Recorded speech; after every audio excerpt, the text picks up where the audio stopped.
Live coverage of tonight's race presented by the Asphalt Racing Network in partnership with Decals Paint and Photoshop for all your iRacing paint needs. That is your one-stop shop. And of course, Young Hitter Collectibles on Whatnot for all of your new and old die-cast needs. We are Lionel Verified. Come check us out. We broke the fourth wall. How dare us. Ladies and gentlemen, we are back for another week here for the American Stock Car Racing League. Tonight ends a few drivers' nights. Round of 8 elimination race underway. And of course, as always, Tyler Jones in the booth alongside the People's Champ, the People's Grandfather, the number one man in right time. That is going to be Mickey Stewart. Hey guys, glad to be back. It's always fun doing Monday nights with you guys. These super speedways can be a lot of fun. I'm excited for it. We get, like you said, round of 8 here, so some seasons on the line makes it exciting for us. Of course, we got a few new things on the broadcast tonight. You can see it on the short tower on the left-hand side. We officially have a progress bar for the entirety of the night. All of the green will be the green flag runs. The yellow will be the yellow flag runs, so you can keep up with how the race went. Now, tonight, of course, you are currently watching qualifying. We are following the 9 of Sam Taylor. We also have Matt Benke on the track now, finishing his qualifying time. The 8 of Stephen Alessi finishing his, but we still have a lot of drivers on the field here today that still have a qualifying time to get done. Of course, for the American Stock Car Racing League, the playoff report. This is a round of 8 race number 1. The chaos changes everything. We have had one race into the round of 8. The championship picture has completely flipped upside down after last week. What it looked like Daniel Holloway's championship to lose a week ago is suddenly a wide open fight.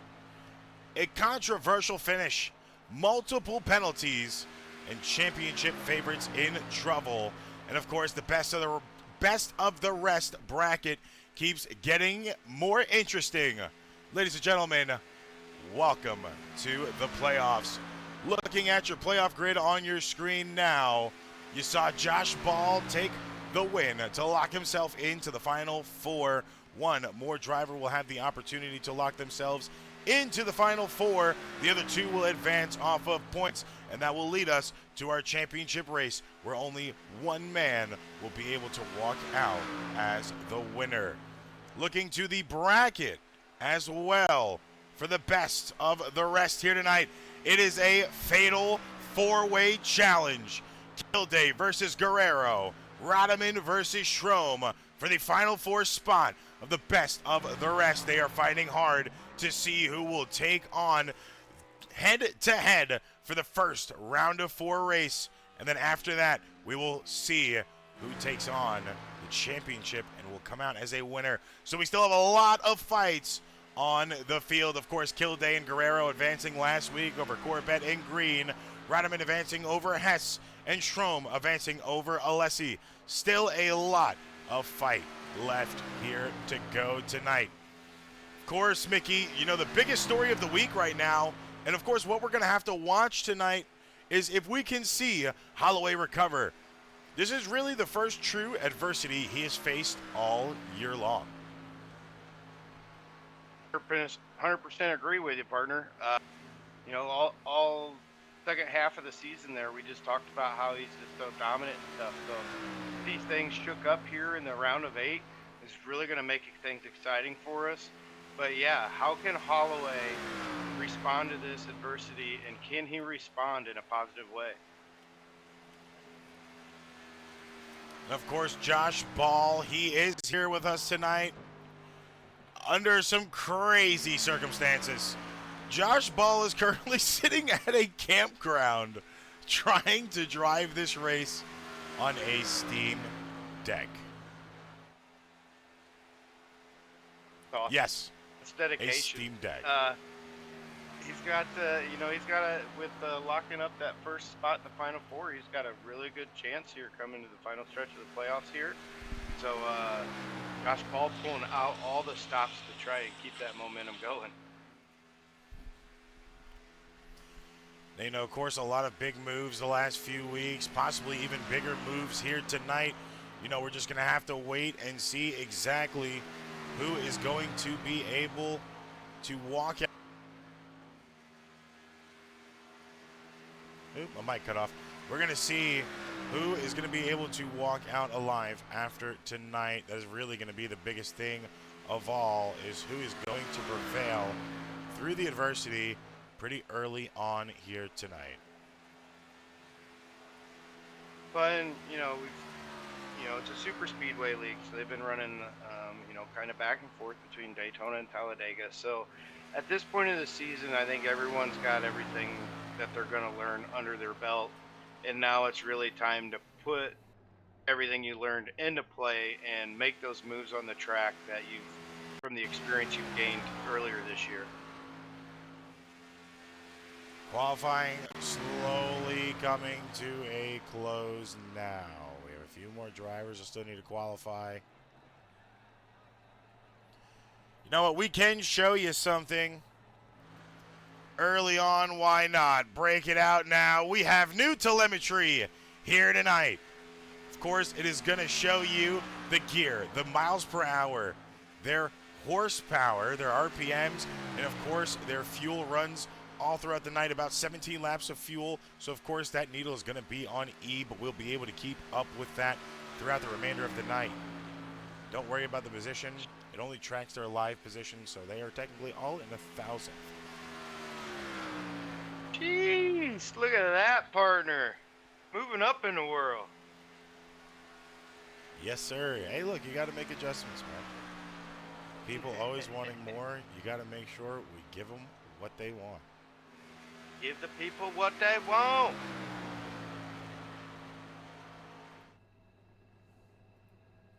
Of course, as long as everything is going to be good for the drivers tonight, it'll be good for us. Here, we have a lot new in stock, and I'm telling you, you're going to see a lot of it here. Progress bar, one of them. Telemetry, another one. Commercials will change entirely as well. Let's unveil it all currently, shall we? We officially have a horizontal leaderboard as well.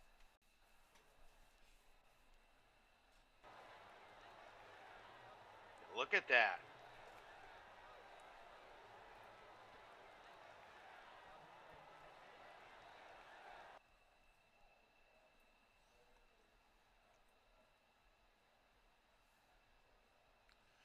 Of course, a lot of changes here for ARN. Of course, changes for the better, changes for the viewers at home to make it seem like you are still watching a NASCAR race on a Monday night. And I feel like we're hitting the nail on the head right now. Next to change will be gridding as well. We're taking it one step at a time, though, because we're going to have to learn all of this at the same time. So give us some time. We will change everything to fit the viewers' needs. Looking right now, 4-car, Corey Rainey on the track, doing his qualifying time currently.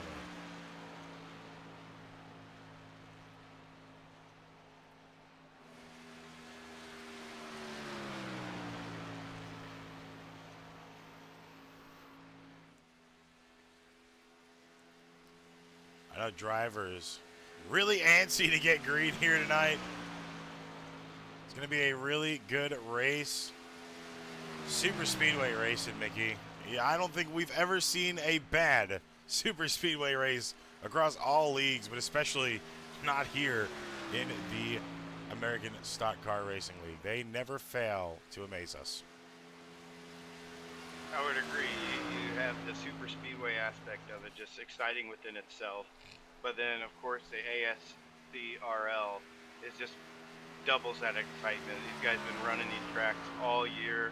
Like I said, they've learned so much, and it really makes these races exciting for these big moves that I think we're going to see on the track today.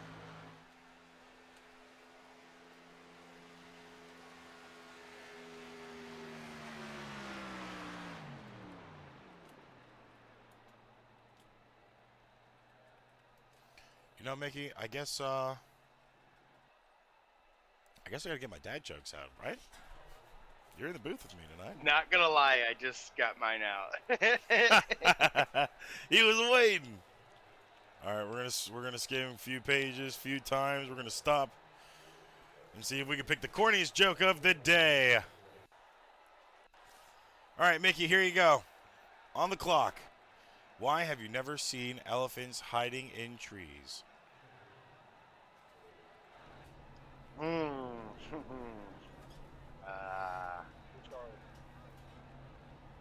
a tree already has a trunk? Because they're really good at it. Such a corny one.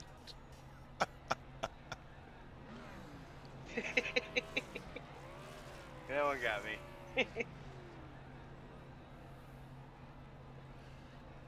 Lay it on me here before we go to the grid. What you got for me? All right. So, how do you become a millionaire in racing? I have no idea. Start as a billionaire and you'll end up a millionaire. You know, makes absolute sense. Makes absolute sense. Why we haven't seen JRM come to the Cup Cars full time right there. Now looking at your grid tonight, ladies and gentlemen, we got Vicente Guerrero sitting on the pole for row number 1. Dwayne Corbett sitting in second place, and we are way off pace here, ladies and gentlemen, because there's something you should be hearing in your ears. We're going to get that fixed for you. Those are the bells tolling. In row 2, we're going to have Chase Greer and Josh Ball. Row 3 is going to be Adam Schroem and Corey Rainey. Where are my bells and why aren't they tolling? Row number 4 is going to be Zach Stevens and Dalton Gibson. There they are. Russ Hancock in row 5 with Josh Riddle rounding out your top 10. And 11th, you got Tyler Green, and 12th, Sam Taylor. 13th, Daniel Half. 14th, Matt Banky. 15th, Christian Rhodes. Daniel Holloway in 16th. 17th, Stephen Alessi. 18th, Ethan Horse. 19th, Matthew Wilson. And rounding out the top 20, Dylan Picklesimmer. Just outside of that top 20, we have a returning driver in the number 6. That is going to be Brianna Lauren. 22nd, we're going to have Eric Rodeman fighting for that Final Four spot in the bracket. And, of course, Trevor Yates in 23rd, rounding out the field with a 24-car field. That is going to be Todd Poston. And, shout out all these drivers in this league. 24 cars in a field in your round of 8. You know, you don't see that very often in some of these iRacing leagues. So shout out to all the drivers showing up in the league for a good, successful year so far. It has been a great year so far. Crazy to say, sitting 4th place is Joshua Ball, who is literally racing on a stream deck. And the biggest question right now, does Ball continue his reign? Of course, another win, and he becomes a clear favorite. Before we even start this race, we have 4 drivers that could crack under pressure. Hancock, Poston, Hurt, and Banky. One of them may be going home tonight.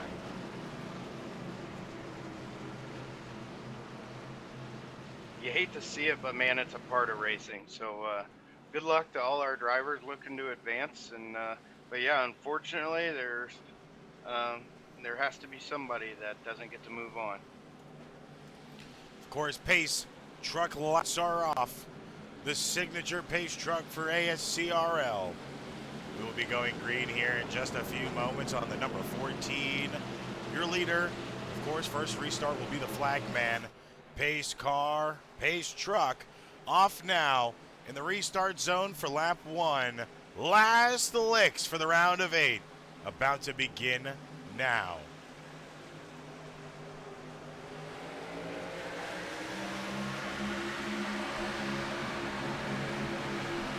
Green flag out now. Lap number 1 of above 100, of course, you know, we're going to have that 50-lap stage break. First 50 laps here now.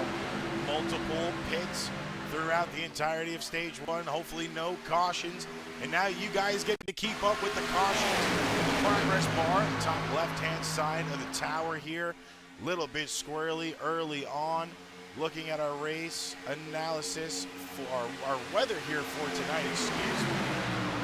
It's going to be 66 degrees, 2-mile-per-hour winds, 53% humidity. Mickey, if we could get a look at the track temps right now, I bet you they're probably about in the 89 to 90 degree Fahrenheit range. Yeah, that's not too bad. The boys will be able to keep her wheels on the track pretty good, I would say. As you see, already 3 wide coming across the start-finish line. Finish lap 1, I believe. And so, yeah, I think the track and the weather's playing right into the driver's pocket. In a crazy old 3-wide situation early on there, you're seeing a lot of drivers try to make the moves right now. We're going to look at 5th place. It's going to be Dwayne Corbett showing his telemetry on the tower right now. He's running in 6th place in the 11 car. 4th gear, 192 miles per hour, almost bottlenecked down at 8,300 RPMs. Of course, 17 laps on fuel, so they're sitting pretty good right now on the fuel percentage. Don't have to worry about too much. You're going to see that bar slowly already ticking away on the night. These fuel runs are a very big, important situation here.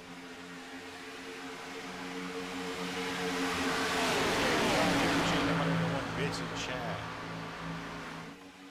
Hey. Now we're looking at 18th place now as Dwayne has really fallen off pace on the top side. You can see it reflect here on your screen. Look up to Chase Greer, his telemetry on the board. Number 40 car. He's at 198 miles per hour, 84,000 RPMs. You know, that's going to be the difference here tonight. That leader is going to burn a lot more gas than anybody else will on the field here tonight. Of course, being in the front, you're not going to be able to see. You don't have any draft in front of you. You have the cleanest air imaginable, but you're still having to battle the entire field, having to mirror drive. And then on top of mirror driving, you're having to try to conserve your fuel as well and possibly cycle out of the lead multiple times just to be able to make a good fuel run as the rest of the drivers in the back are going to.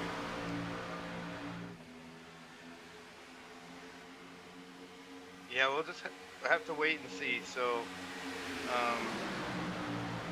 like you said, you already seen the fuel line dropping. So, you know, if you can hang out in the back and save a few laps, depending on cautions, it might get you one less stop than some of the other drivers. Just kind of depends how the first half of this race goes here.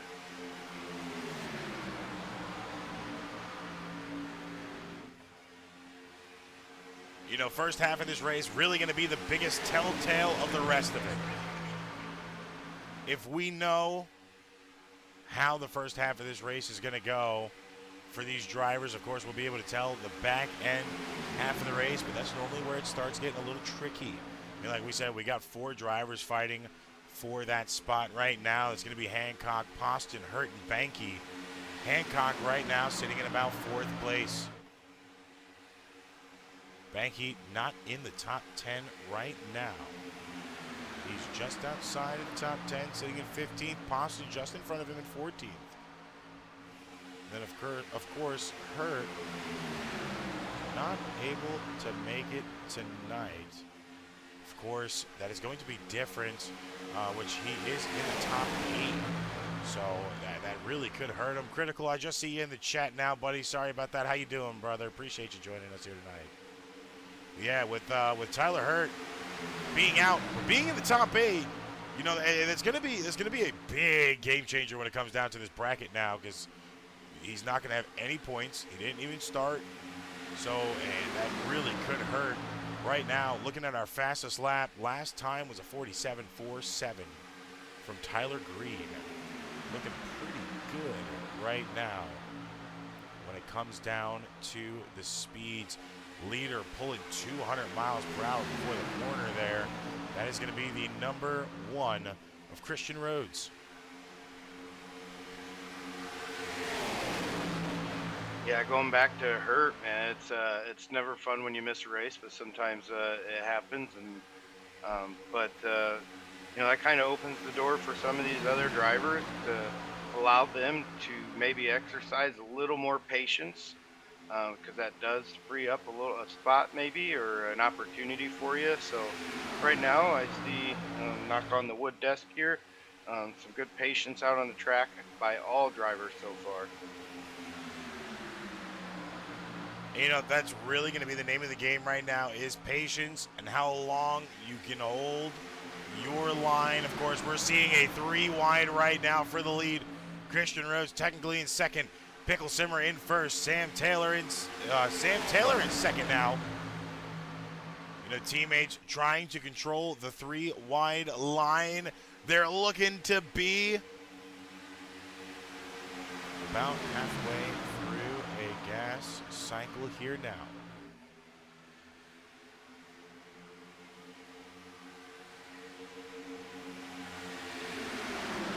Yeah, as you can see on the telemetry package there, out halfway through already on this fuel run. So definitely a stop or two for this first stage. And I know people are probably tired of hearing me say it, but you can't win the race if you can't make it to the second stage. So you've got to have some good stops here and a good solid finish in the first stage. And that way you can carry that momentum into the second half of the race. They are just barely 3 wide for second and third position. You got row 2 and 3 wide there for a little bit. This is literally starting to become a 3-line groove track right now. Did not expect it early on, as it's only lap 9. We've seen 3 wide racing well on since about lap 2 of this race, and honestly right now it's looking really good for the drivers. Of course, we're gonna have to keep it clean to keep it green, but right now what we're seeing here is a master class of racecraft from all drivers on the field here tonight as we officially hit lap 10 out of 50 for the first stint of this race. Yeah, I'm going to agree with you there, Tyler. Been 3 wide for most of it, but I'm not showing any incident points yet for anybody, so everyone's doing pretty decent. Some shaky push in there, but everyone's able to kind of keep it together. Another, like you said, lanes 2 and 3 were in the lead there for a minute. Now lead 1 back up in there, up to the front. And so, through this whole season, through updates and everything else, you've seen how this track has changed and how driving this track has changed. So it's made it real exciting for us up here in the booth. I mean, looking at your top 10 right now, we have some pretty high movers overall in the night. Your current leader, the number 47 of Zach Stevens, holds the lead strong right now. He's up 6 positions. Banky in second. He's up 12. Horst in third, up 15 positions. You have Pickle Simmer in 5th, 15 up. Caution out now. First caution of the race here early on at lap 11. Joshua Riddle involved in the wreck that time by 12, going all the way back to the 22nd position. Call it now. Ooh. Was not caused by the 12. Yeah, you can kind of see this one building up a little bit. The drivers did really good there.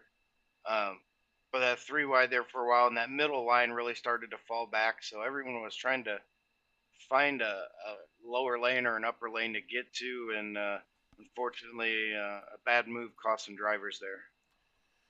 That involved the 1 of Christian Rhodes, the 4 of Corey Rainey, the 40 of Chase Greer, of course the 12 of Riddle, and then just behind Rainey, just slightly, the 32 of Daniel Half. So a few drivers now most likely have damage on their machines here tonight, and that could change the pace of this race. You can still see all of their gains right now on the horizontal leaderboard. Man, that looks good. Yeah, that's sweet. I like that.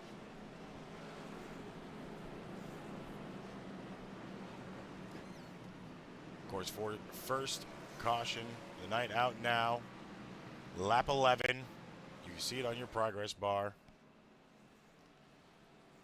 You'll see your top 10 change out about every 7 seconds on the leaderboards. Of course, your top 5 will stay in position. They will not differ at any point in time. So if this is always up, you can check and see who your top 5 drivers are.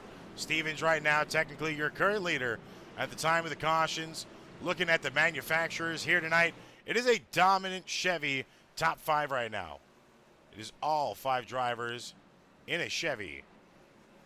Just outside of the top 5, we're going to have a few more Chevys. I think it is literally almost, it's an entire Chevy top 14 minus the 6, the 33 of Josh Ball right now.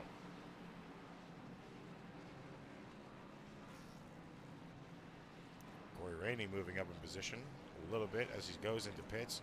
Gas and goes here for the drivers now.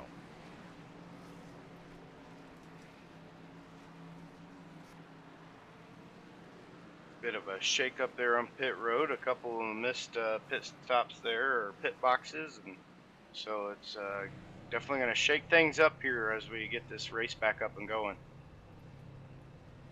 Absolutely will. We still have a few drivers in pits now. Christian Rhodes leaving that time. Zoom out this pit cam a little bit so we can see them on their exits next time we go to pits.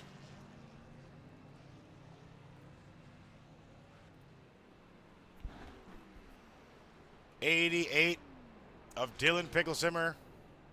Going to be your leader now this time.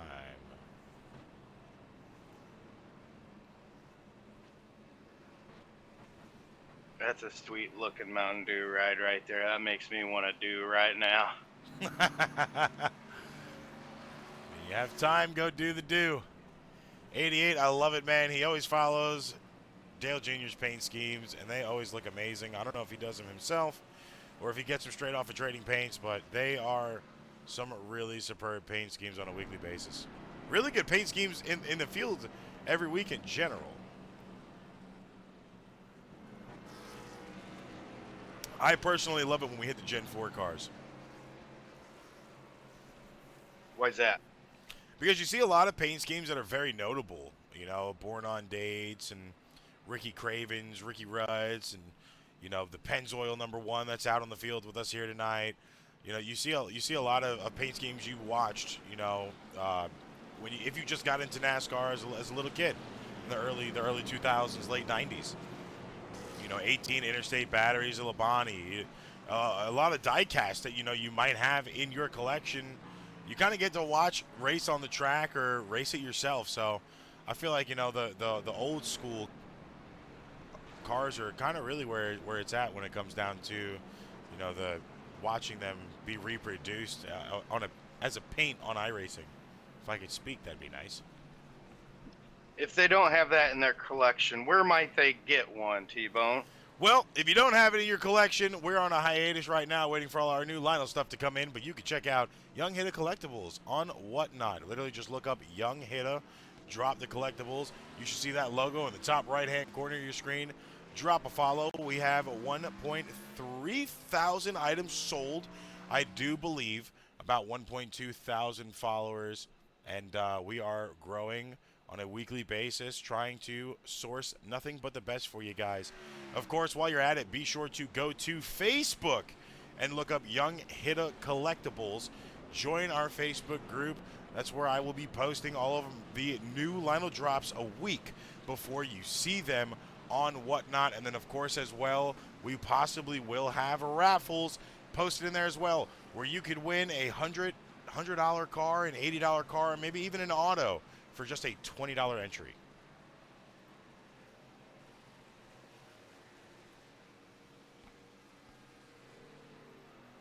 Just did my Facebook join right now. He said, give me those diecasts. Of course, if you were interested for the raffles, you can buy multiple spots. You don't just have to hold one spot. If it's something you really like, you can buy 2 spots to try to boost your advantage.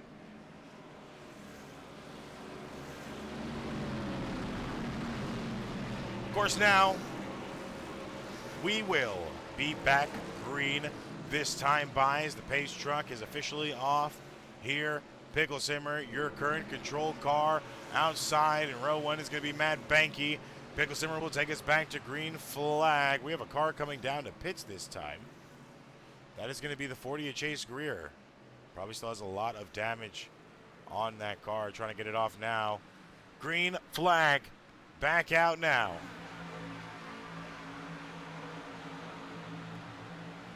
You know, of course, we haven't said it yet as well. We appreciate you guys tuning in on a weekly basis. Not only for the American Stock Car Racing League, but if you tune in for the Asphalt Racing Network as a whole, we do greatly appreciate it. We are now slowly pushing to get better equipment and, you know, just better graphics for you guys. You can see a little bit of what we've already picked up this week, and that's not the end of it here. So, you know, while the American Stock Car Racing League goes in the off season, be sure to stay around. We'll still have another series going full term all the way to December.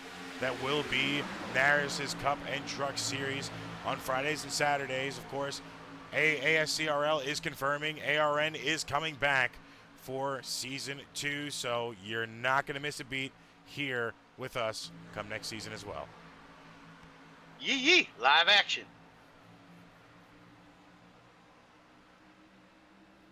Looking right now at a really good wide angle of the top 20 cars here on your screen. You got Matt Banky officially holding the lead just above Hancock. Holloway is in third. The threat is in spitting distance of getting some laps led here tonight. The question is, how long is it going to take him to lead those laps? I mean, looking at his last few weeks, it's been great. But the biggest question tonight is, can the underdogs shock anybody? Of course, our underdogs are going to be the 17 of Gibson, the 88 of Pickle Simmer, and the 14 of Guerrero. They're getting closer every week, but they're kind of still just falling short. Yeah, and you just gotta keep battling, man. You can't give up, and you gotta keep trying to build that momentum. You know, lap after lap, race after race, week after week, and just keep building that momentum. Keep your head up, and you gotta keep battling. Of course, if you didn't tune in last week, Josh Ball was the winner of that race. He's officially locked in to the championship 4. It's another week, another Josh Ball victory. Of course, it's another week where everybody is talking about him. And it's going to be this week, too, as he's racing on a Steam Deck right now. We'll see where Ball is at on the field. He's back in 20th position. Kind of want to see the cockpit cam. He's holding her steady. I don't know how he's doing it on an analog stick, but he is literally racing pretty good right now to be sitting on a Steam Deck. There's going to be another caution out. Infield cam there, a little bit of a blink there from the impact. He was somehow able to save it. Second caution of the night here while we were in perfect position.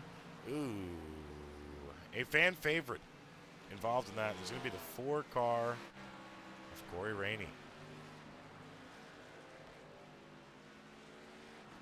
Yeah, the end cab of that 33 there, the Josh Ball, that was awesome. You know, talking about like, man, he's doing quite well for being on a deck there, doing a joystick, and then we watched him in real time drive through that wreck just absolutely perfectly. So that's just crazy. Kudos to him. That was awesome. He must know we were listening. Looking at this wreck here now, you see it start to slowly develop on your screen there. 8 goes down, makes a little bit of contact with Hancock, I believe, and then stacked up the 4. 14 of Guerrero hits the rear end of the 4. 4 breaks loose to the 47. 87 gets caught down in it. They go off the track. There goes the 33 of Ball. Passing drivers. So it seems like it should be smooth sailing for those 3 cars there. Not on tires. Definitely not on tires. But none of them had collected the wall. They all collectively stopped at the same time on the track, too. So kudos to them for managing to really keep damage off of their cars and everybody else's as well, because that's pretty hard fought battle to do. Yeah, and in my opinion, those three being locked up sideways like that, they all three had to make the right move in order to finish where they did.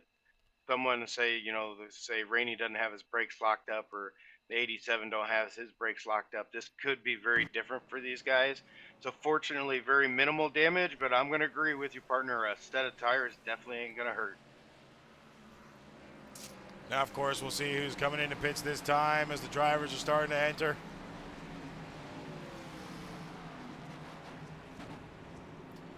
A long pit road to have to travel down. They're doing it now. Second caution here of the night out. Dalton Gibson staying out that time.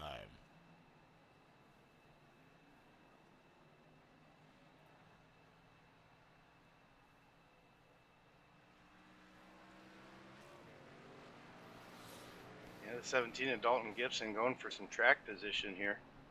A lot of fuel onlys there in that pit cycle. So again, it's gonna shake up front here for us a little bit, and got about 30 laps left in this first stint here. So still got a ways to go, boys.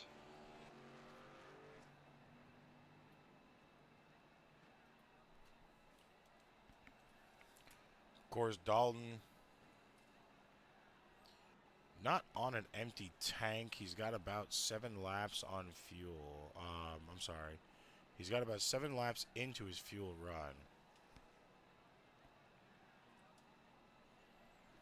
That's probably more of an accurate representation of where his tank's at right now.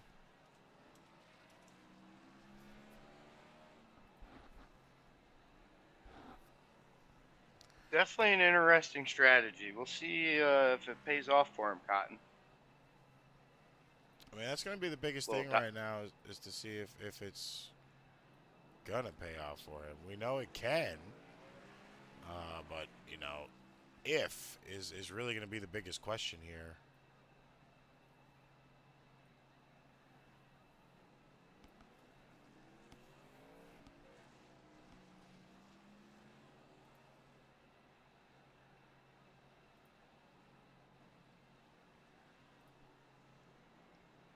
$35 of Banky still up there. Looks like. Oh. It looks like he's going to be in about 4, so that's good for him as a playoff driver. He just went off the track. Guerrero, one of our bracket drivers, he was up front there, so he's looking for a really good finish for him too. Now Guerrero, you could see he is at a full tank. There's about 17 laps on fuel to go when they get a fresh run. He's about full right now. Oh, God bless, the camera angles are horrible in the infield. About 17 laps to go. He'll come in this time. Of course, Dalton, he's about at a half a tank. That's a more accurate representation there now.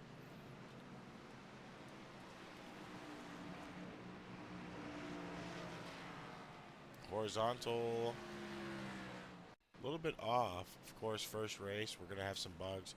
I don't know why it is counting Zach Stevens as the leader. Stevens is technically back here in 13th place right now. So a little bit of a bug with the tower, as it is not correctly representing who is where right now. So we're going to refrain from using the horizontal currently until we can get that figured out.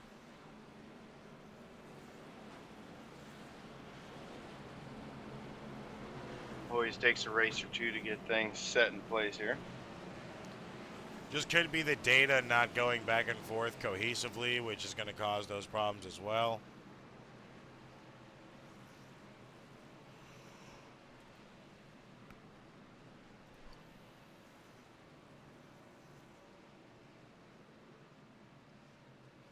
Love technology, ... most of the time. Yep. Hey, look, we wouldn't be here if it wasn't for it. We wouldn't be on iRacing. We wouldn't have a good broadcast for you guys here. So, I mean, there are pros, but I feel like the cons outweigh the pros sometimes. And it's so much fun, man. I'm so glad I got into iRacing, found this league, found ARN now, in the booth here, this season. So I'm all for it right now. Of course, green flag is now going to be back underway. Second caution of the night here.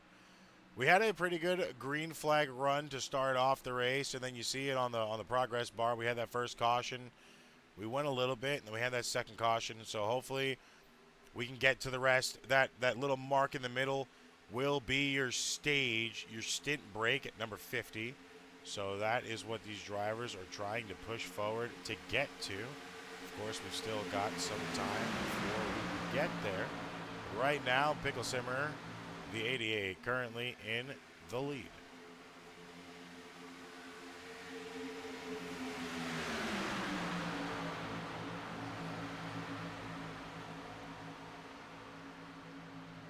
And man, it's almost at random at which line's going to work at which time. And I think the drivers are still trying to figure it out. You see a lot of movement from lane to lane, and if they could find just a groove in a lane that's just going to be consistent, I'm sure they would be happy just sitting there. But like right now, we see the bottom line dominating or leading the way right now. Earlier, we seen the second and the third line leading.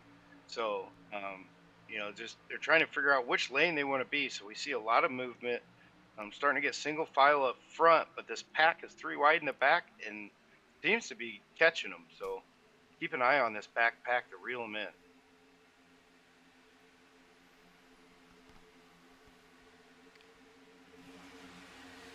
Of course, I want to check to see if we've got everything updated on the horizontal now. Okay, so it is working back now. Gibson currently your leader. Holloway is in second. Horst in third. Benke in fourth. Riddle, your top 5 driver. We're going to use horizontal here as, depending on where these drivers are, kind of takes up the screen sometimes. You see Greer still in 24th, 2 laps down. With the damage originally, Rainey back in 23rd now.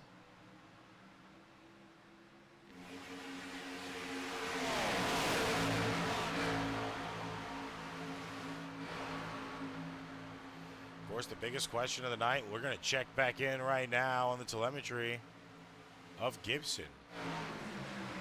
Still got some fuel in that tank. 200, you saw it, 201 right there before they hit that corner. Teammate of Holloway behind pushing. Top speed right now is 209. That is set from a few drivers. 216 is the fastest speed. Actually, no, I'm sorry. 218. What I'm seeing is the fastest speed of the night. That is going to be from Matthew Wilson, who's currently sitting in 13th place in the 01. Second is going to be Zach Stevens at a very close 217. And then sitting in third with the fastest time right now is going to be the driver 2 laps down. Now a lap down as he's holding the front. 24th place driver. I'm sorry, is he holding the front there? No, he is. Yeah, he is. He's holding the front right now, trying to get a lap back. We're just behind the leader. 216 miles per hour at one point in time tonight is the 40 of Chase Greer. That's great.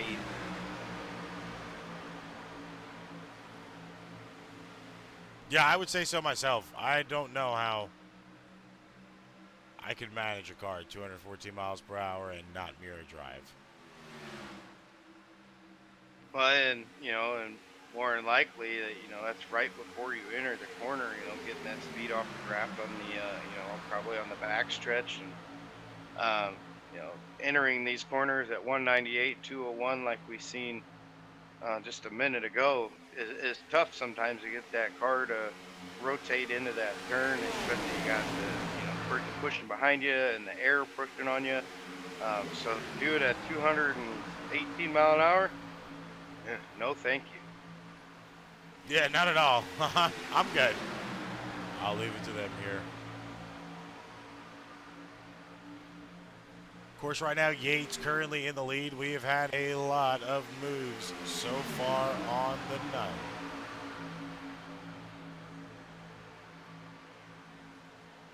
Some big shakeups. You know, Yates was, you know, at the tail of the line there towards the beginning of this race, and now we find him up front. And you know, a lot of drivers that were in the rear are up front. A lot of drivers that were up front are somewhere in the rear. So a lot of shakeups. It's going to change every couple seconds. Got another wreck coming out of 2. It's going to be the 88 of Dylan Picklesimmer that time by. Just kind of saw it on your screen there. We'll go ahead and throw it back. See exactly what happened with the 88. Looks like almost a 4 wide. Believe that is a 4 wide. The 33 of Ball, the 88 of Picklesimmer. You got the 24 in there as well. That is Tyler Green. And then the 343 of Hancock all the way at the low line there that time. 24 comes up and a little tap to the 88. 88 goes up into Ball. Nose first in the wall. And then you got some cars behind as well. Trying to avoid, trying not to wreck. 45 gets a little bit of the taste of the rear bumper of the 33, and thankfully only one car around that time. Hopefully he didn't scratch up that Mountain Dew tin can too much. Hopefully not. Right now we have another caution out on the field. We are at lap 29 this time by. Of course, while these drivers go into pits, we are going to go to our first commercial break of the night, ladies and gentlemen. For our Twitch Premium subscribers, we're going to go picture in picture. We'll be back in 3 minutes for more American Stock Car Racing League Round of 8 Elimination Race action. Do not go anywhere.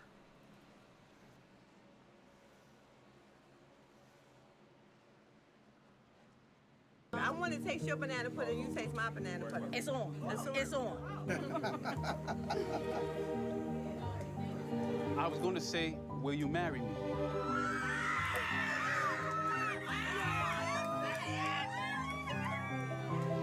Is my makeup messy? Yes, it's messy.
Consumer Cellular can help people save on their cell phone bills. That's why I cut my car in half. This year, let's cut even more things to show people how much they can save. Let's cut the face off of our helmets. Let's cut the top off of our steering wheel. Let's even cut our hats. Isn't that just a visor? Shut up, Chris. Great. Can't wait to see what y'all come up with. Get your second month free with Consumer Cellular.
Now, we're going to come back here from commercial break.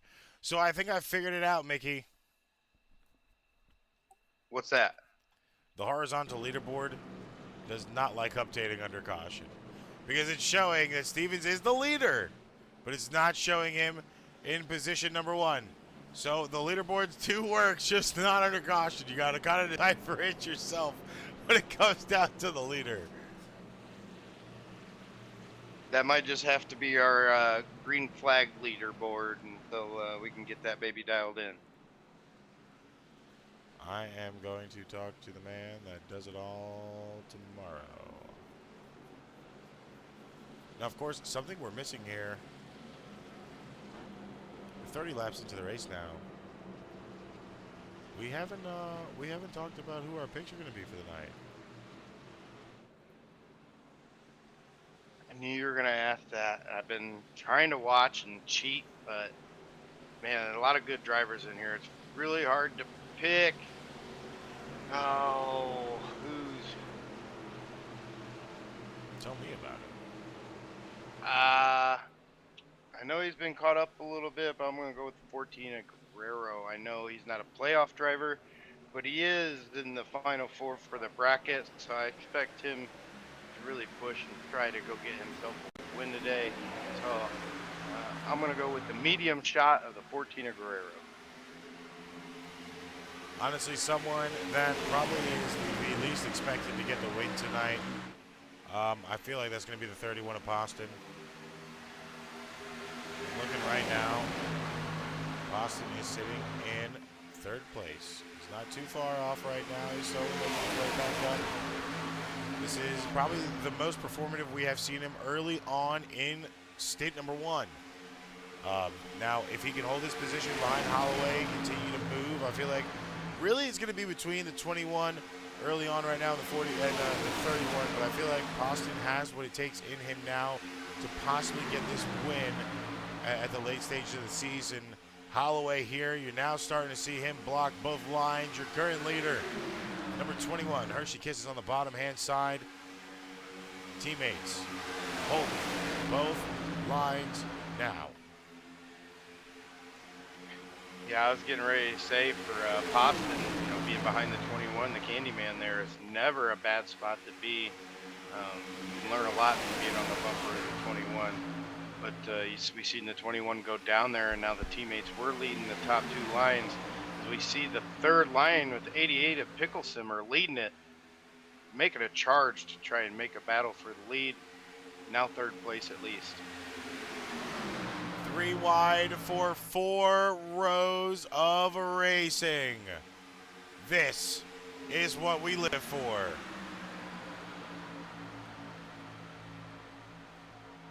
Yeah, and I don't know if it's a pushing thing or I'm starting to notice a trend of 3 wide. That middle line really seems to struggle, as we see here.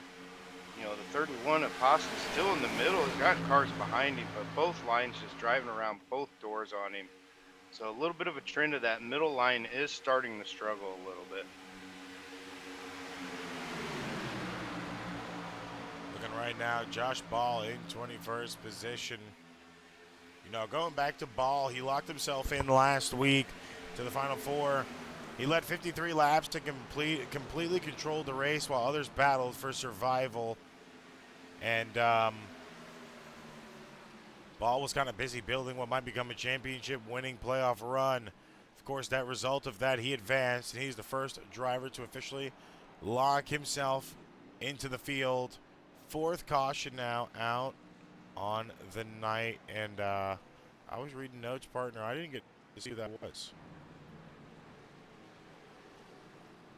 It was hard. I believe the one at Chester, Christian Rhodes, I believe was involved in that one there. Oh yeah, for sure. See the yellow car breaks loose there, and he almost saves it, and just unable to save it at that speed and that momentum. It's hard to get that car back straight with how sideways he was. 2nd time tonight. Ooh, bad hit after the fact from the 35 of Banky. Second time tonight, we've seen the 8 just not be good on that rear bumper of a driver, and not saying any fault to the 8, of course. You know, you're in a pack race. You don't know who is in front of the driver that you're in tow with, and you know, kind of hard to tell if that driver's going to check up. You don't really have to be 100% on throttle here, but you know, it's you got to start to wonder how many more times are we going to see a situation like that happen? Not just with those cars involved, but the more the pack racing gets, the more lines that develop.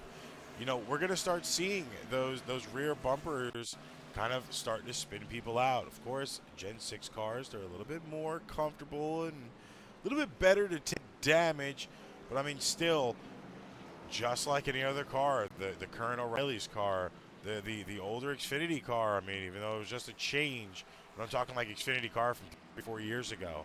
You know, the trucks for the Craftsman series, and then of course the Gen 7s, they're all very different when it comes to taking a bump. I feel like the Gen 6s are about the loosest of the Cup cars in recent years. Yeah, I would agree, definitely.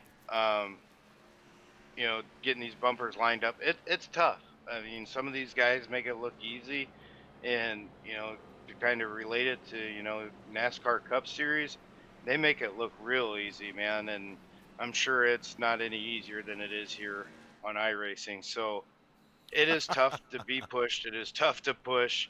You move down a foot, person in front of you slides up a foot, that puts you 2 feet off on the bumper. Next thing you know, you're into their quarter panel, and it's just bad news. So some of these guys make it easy, but I can promise you it is not easy.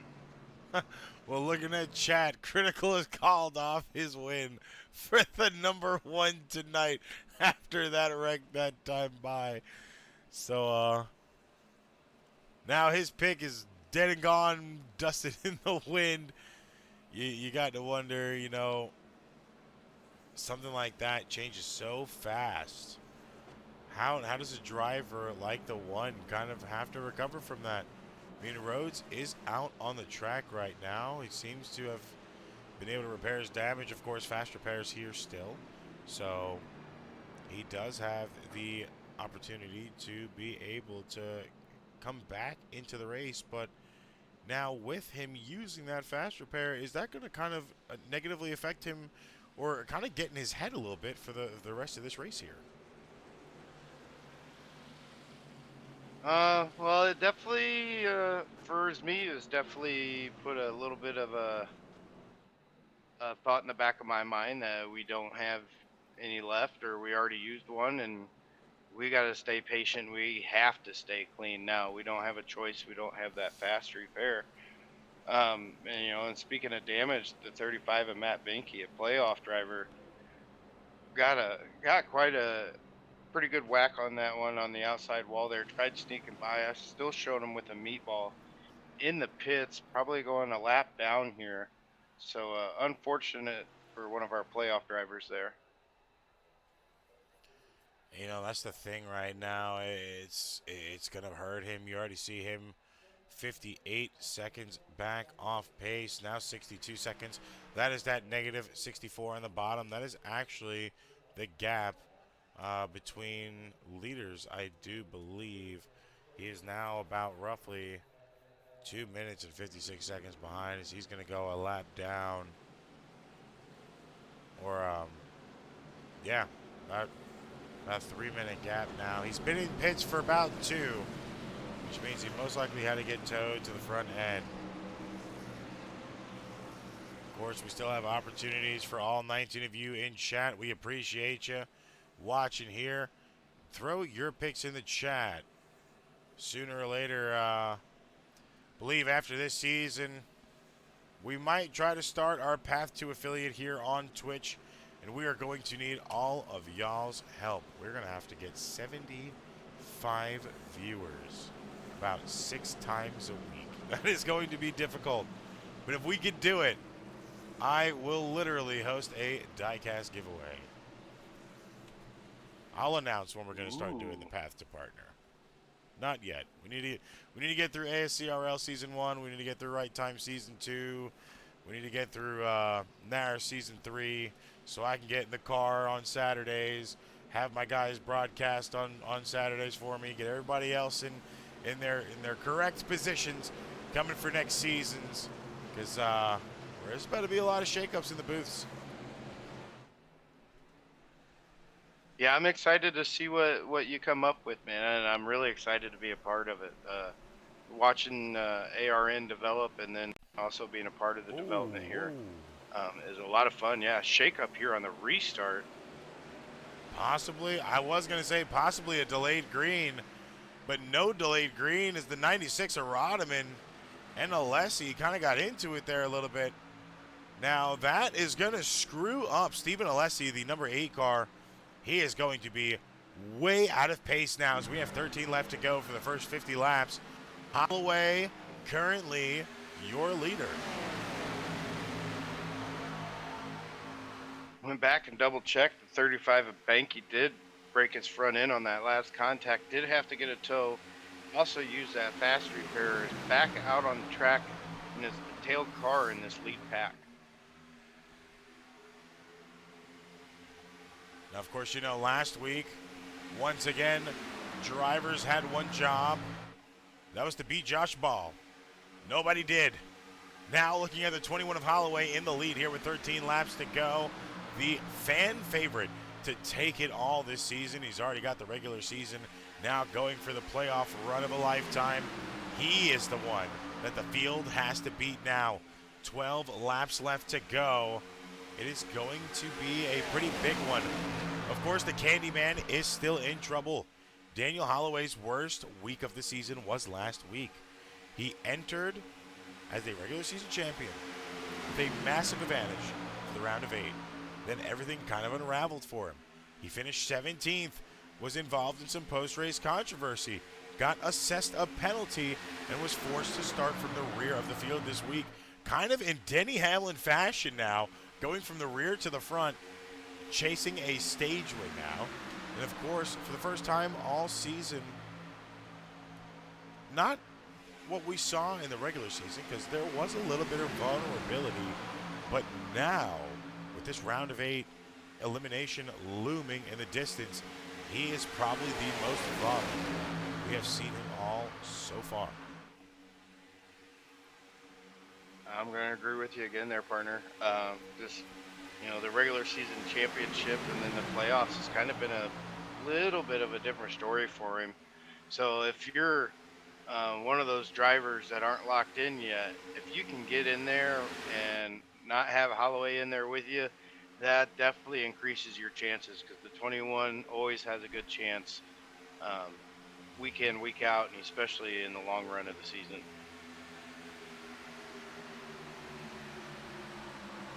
Now you're seeing it from the blimp cam here. We're going to follow blimp for a little bit. It's just getting dicey up here with 10 laps to go.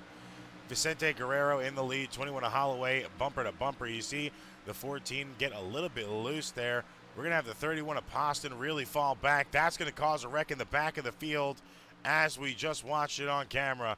The 11 of Corbett, the 6 of Brianna Lawrence sneaks by. 33 of Josh Ball and Dalton Gibson going to be involved in that one this time by. We're going to have the 5th caution of the night out here now. It just seems like the cars are just a little unsettled for everybody. It's not, it seems like everyone's a little bit like their car's a little bit floaty, or just, yeah, I mean, it wasn't a terrible push there, just, you know, a heavy push, and it just ended up getting him sideways, man. So it's just like the cars are a little unsettled at this point. You see it there. 45 had to check up because the 31 losing pace. That got the 45. The 17 into the 45. 17. Ooh. The Airborne Queen isn't in the chat, but she is in the race, and we might have one here. I don't think so. Nah, he kept the tire down, I believe. Oh, Yeah, dang it. I think he kept one down there. I was gonna ask you if there was a spot for the airborne counter on that horizontal ticker. Oh, yeah, we got one now. It's still there. Always have room for what we need. It would just have to cycle in and out. We won't keep it on the screen at all times. But for the cautions, we'll throw out the airport counter. Leaderboards actually currently working now, I do believe.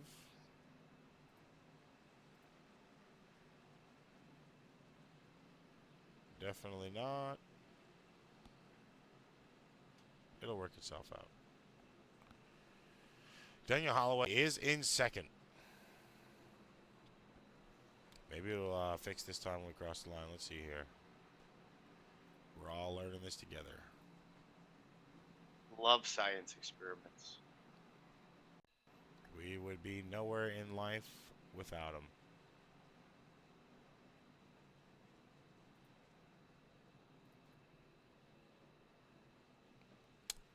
That is going to be a negative Ghost Rider.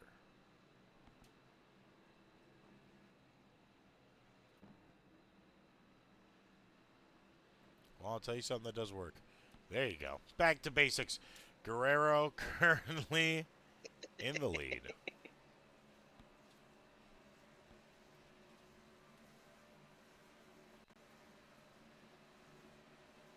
Beautiful track here as always. 14 is going to be in first place. Daniel Holloway is going to be in row 2 for this restart. Russ Hancock going to be sitting in third. Pickle Simmer in fourth. Rounding out your top 5 is going to be the number 1 of Christian Rhodes, who Critical said, never mind. I wonder if he takes that back now. You might as well tell us in chat, because I'll be laughing at you if he wins it. Joshua Riddle in 6th place currently. Sam Taylor in 7th. Gibby, how's the car doing? I see you in chat. Trevor Yates in 8th. Corey Rainey in 9th now. Rounding out your top 10 is going to be Matthew Wilson.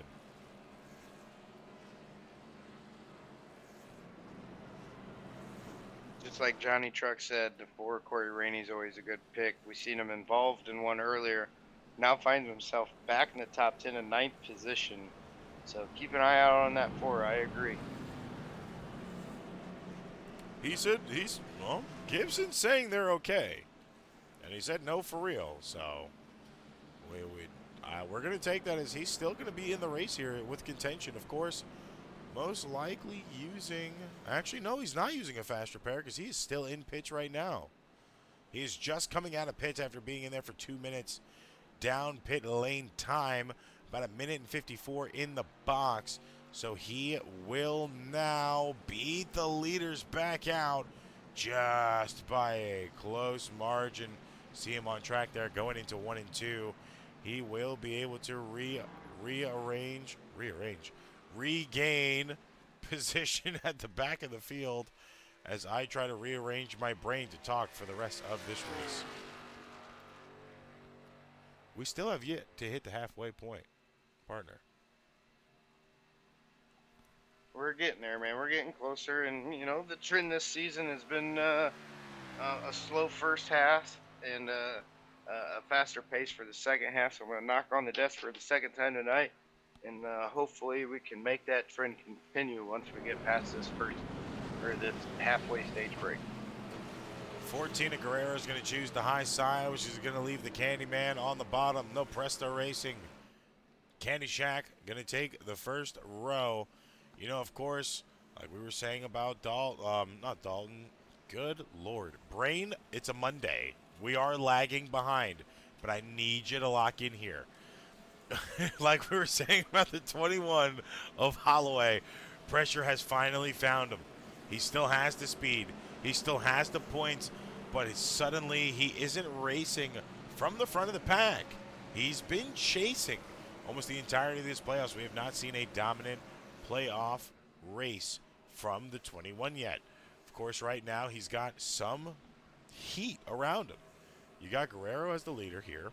You got Pickle Simmer not too far behind on the top line. Hancock behind Holloway. The 12 of Joshua Riddle up here. The 1 of Christian Rhodes. Trevor Yates, a name we really don't see much, but is still really needing a breakout just to start boosting and helping his position for next season. I mean, we got a lot of names within the top 10. Sam Taylor, Corey Rainey, Matthew Wilson that haven't had a really good defining race for them this season. Now, you know, some of those drivers that haven't had that defining race going to try to go back and get one here today and prove a point. Green flag out now. 7 laps to go for stage number 1. 45 laps out of 100 this time by as we start from the line. 14 of Guerrero from No Presta Racing in the lead. Pickle Simmer on the top side just behind, as well as the 12 of Riddle, who has snuck his way up there really quick, leaving that high side kind of down to dry. Pickle Simmer choosing to go to that middle line. I wonder if he's trying to pick up teammates or if he's just trying to block and get the line he prefers. Well, we've seen him make his way all the way to the bottom from the top line there. It's a pretty good move. Unfortunately, kind of left the 12 of Riddle out to dry here. Again, that middle line drops back. Top line does well. So Guerrero now down to what looks to be 8th place. So just that's how fast things can change. And the 21 of Holloway back up front, running that second lane.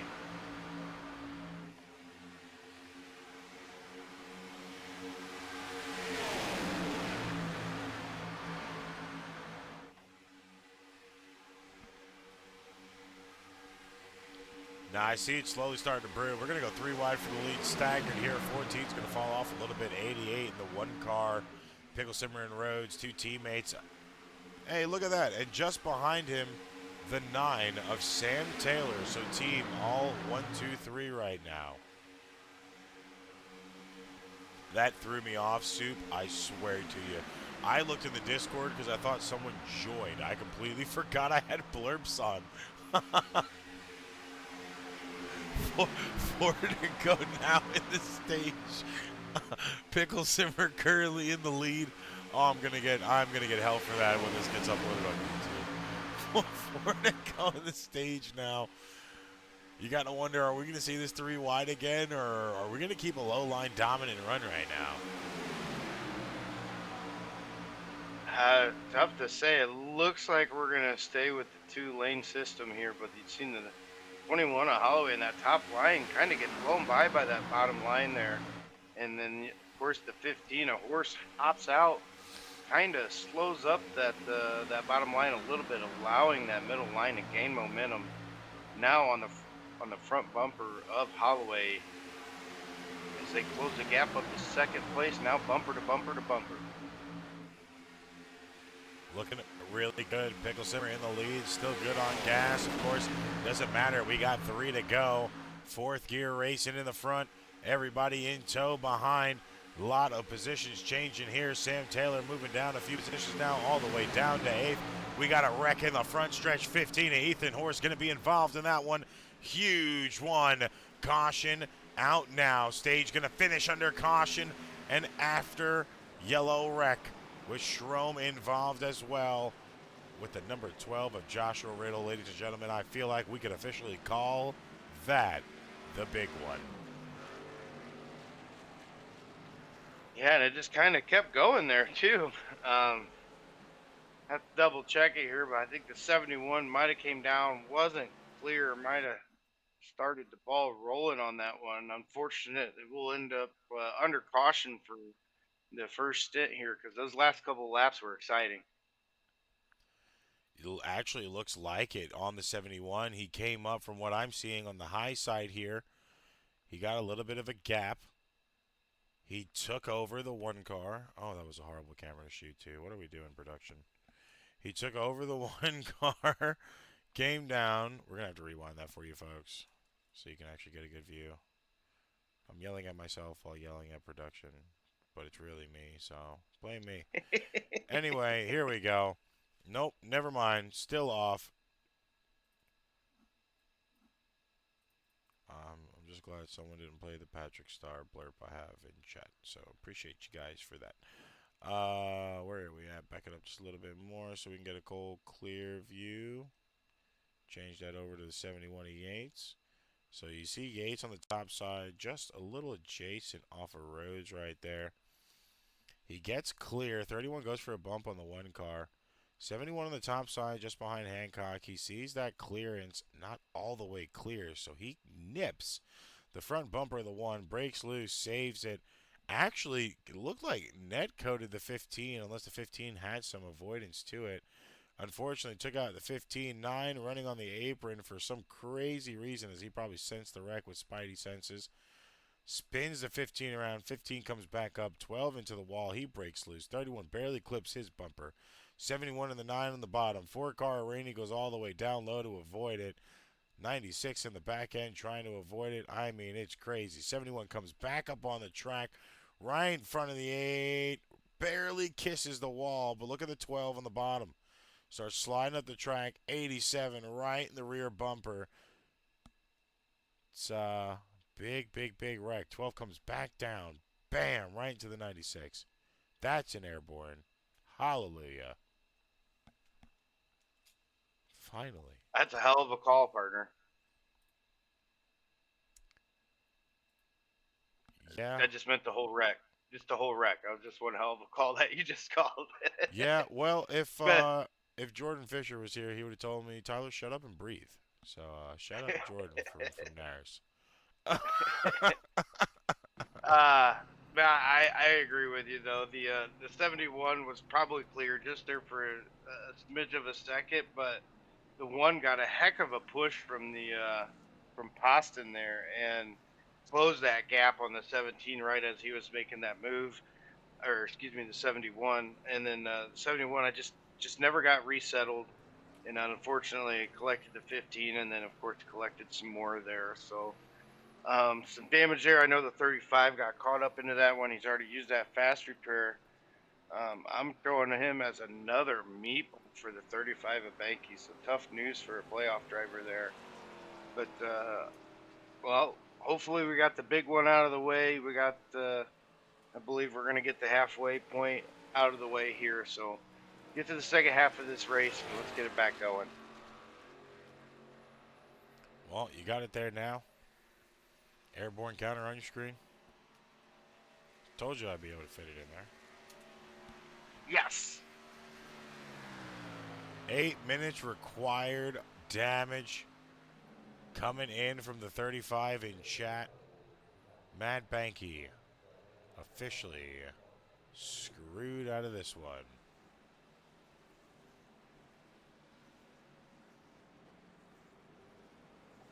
Yeah, that's real unfortunate for him, man. You hate to see a season end like that. And it's one thing to finish the race and have a good battle, but to get caught up there and these last two incidents, just unfortunate for the 35. My heart goes out to him.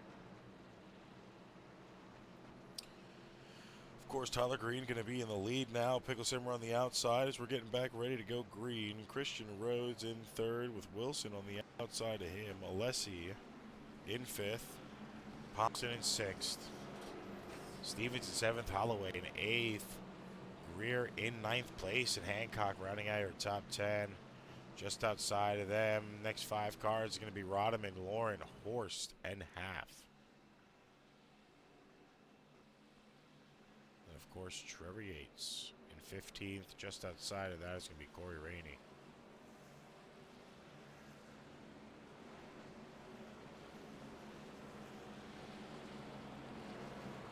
Tough battle for drivers here tonight. It's going to be the 6th caution of the night. We lost. Don't know what happened. Welcome to day 1 of new stuff. We lost a little bit at the beginning of the progress bar. You know, we had a really good long green flag run, and then that first caution came out. And then it kind of looked like the first 2 cautions that you can see on the progress bar now. They've been kind of evenly spread out so far. Good question in the chat. I think it's halfway point here. Do a race recap. I'm curious to see how many lead changes we've had. Pickle Simmer has 7. Positions led on himself right now. Holloway has 9. I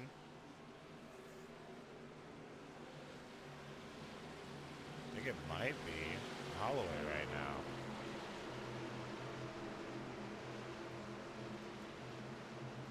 Race recap right now. 51 laps out of 100. We're going to go back green for the start of the stint number 2. Tyler Green is your leader. 18 lead changes. What we're being told off of our data. 6 cautions. 18 laps of pacing right now. Track temps still sitting pretty good at 64, which means, air temps sitting at 64, which means track temps are probably in the 80s to 90s still. Still shooting drivers now. Try to scroll through some of these drivers, see who's got the most laps led. It's getting real squirrely up here.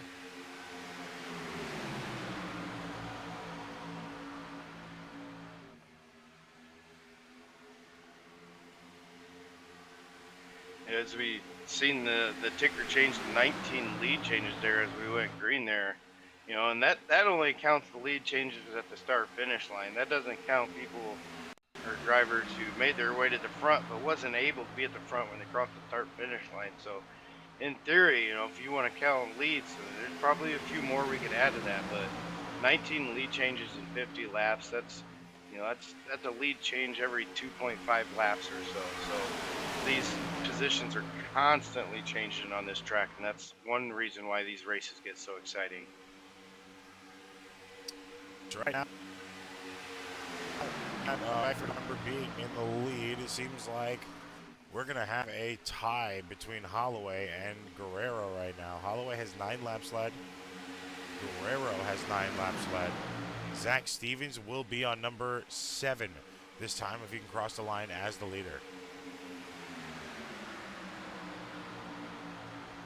So a little bit of a tie right now.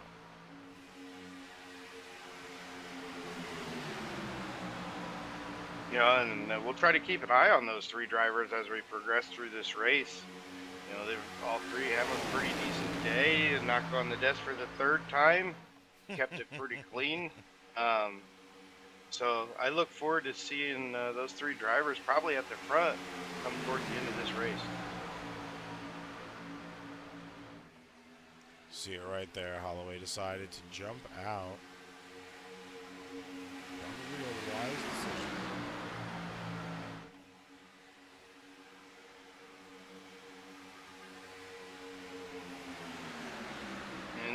In the first half of this season, in the middle of these corners and triovals, you've seen a little bit of space between the bumpers for the most part, but like we talked before the race, the experience of the multiple races before this, you feel like you can go ahead and link up to that bumper and push that bumper through the turn, and you can see some of the squirreliness as they go through the middle of these turns, and that's caused some of these incidents here.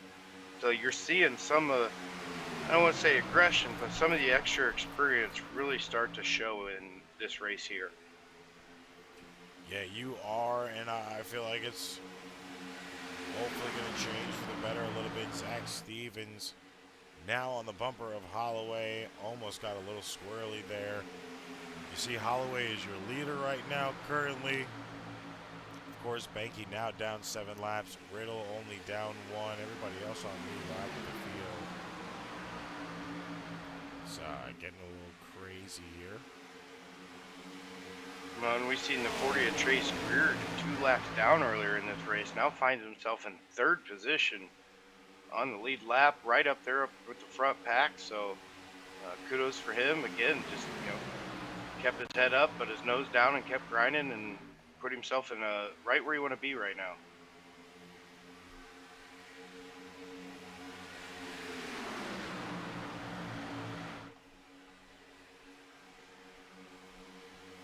Single file line on the top side, really getting rolling now.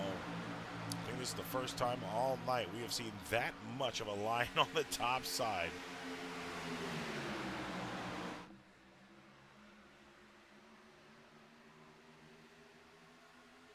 Yeah, and they got it cruising right now. And another thing I said earlier, there's nothing wrong with being behind the 21. definitely show you the way. Yeah, absolutely.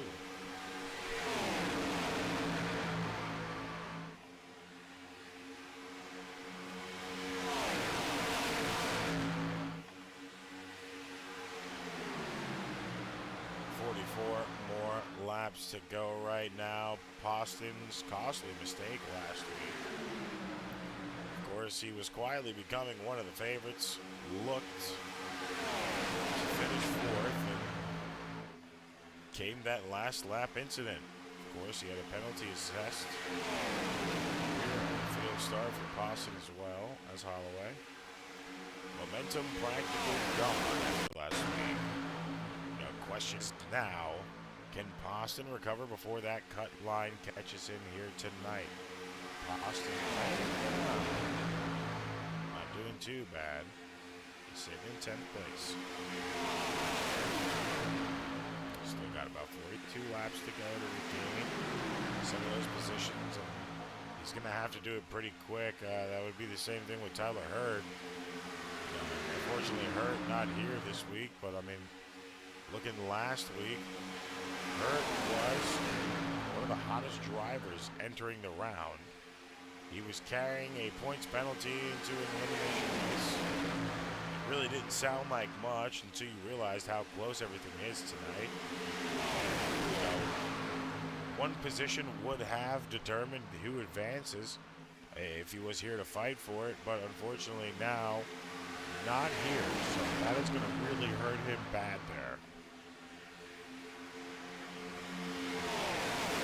Bit of a contact and a hell of a save on the backstretch there. Really shakes things up front. Everyone had to kind of dive, avoid the contact there. Great job for everyone there. 4 wide in the back. Corey Rainey's a little off pace in the middle here, looking for some help. And I believe that wall touch came from the 47 attack Stevens trying to fight Holloway. Probably just got a little too much dirty air.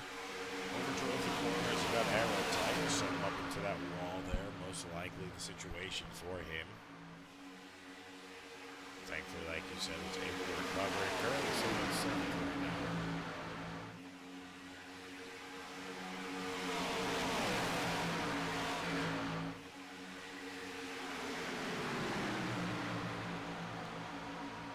Of course, Dalton Gibson sitting in 4th place right now.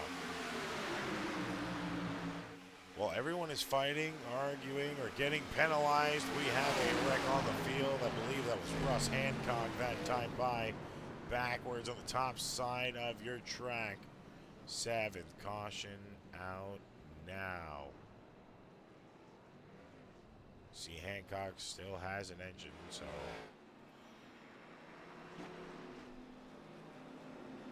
it is showing better signs than what we expected to happen right there. Yeah, again, I feel like you could just kind of feel that one coming a little bit. The lap before with the shake up on the backstretch or 2 laps, people were still trying to get back into their lines and find their partner. And like I said, I just feel like you could feel that one coming a little bit. You know, in a tough situation now is it's going to change up things a little bit here. Don't know what just happened there. Apologize, folks. But a tough situation now is that's going to change up things a little bit here going forward for these drivers in the front. See it right there. He breaks loose, slams that 47, goes back up the track, and is head on into the 8.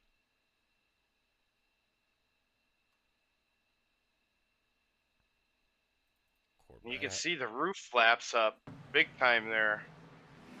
Man, I remember when we were a kid, that was a reverse front flip or whatever you want to call it for sure back in the day. But able to keep all 4 tires on the ground there, and airborne counter stays at 1.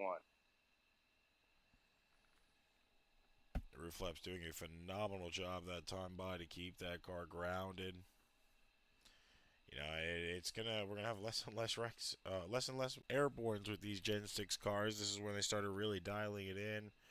believe the diffuser was added on these cars at that point in time. The rear diffuser on the bottom, just under the skid plate, to help more air go through that car and keep that downforce. And then, of course, now we have the A-pillars. We got the top of the cars. We've got, the hood flaps. So there's a lot that, especially on the next gens, that really keep these cars grounded and don't allow for a car to really get off the ground anymore.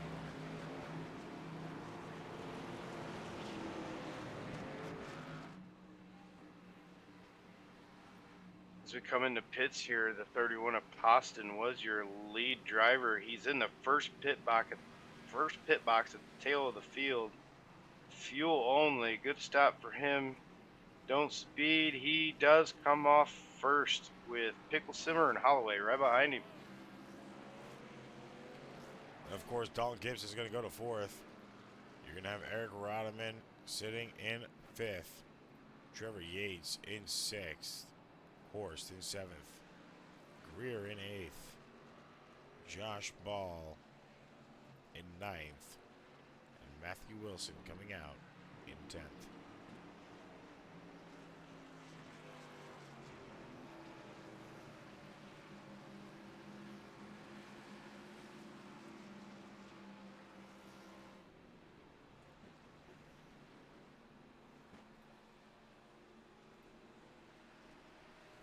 I got so comfortable using all this new stuff, I forgot we still had the ticker. Pulling out all the stops today, baby. Well, I mean, the ticker's better under caution. We can still, we have the active update, list. No matter where they are on the track, it'll update it. Not under green flag conditions, so might as well use it while we can.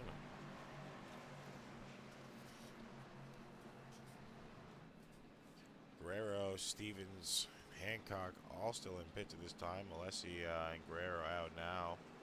Green and Riddle, 24 and 12, currently still in pits.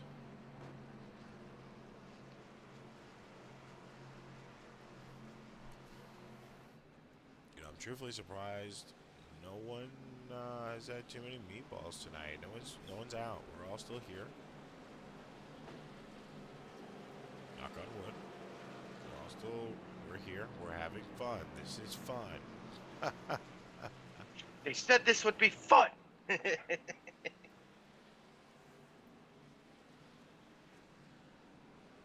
So, either way right now, it's still been a pretty good race for what we've seen. Of course, this is another caution here right now. It's 7th of the night. Hasn't been the worst.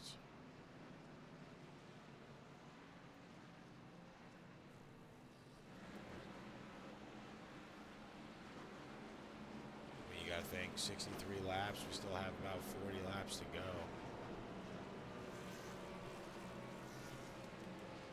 Or Still a lot of time just left. Under 40 laps to go now.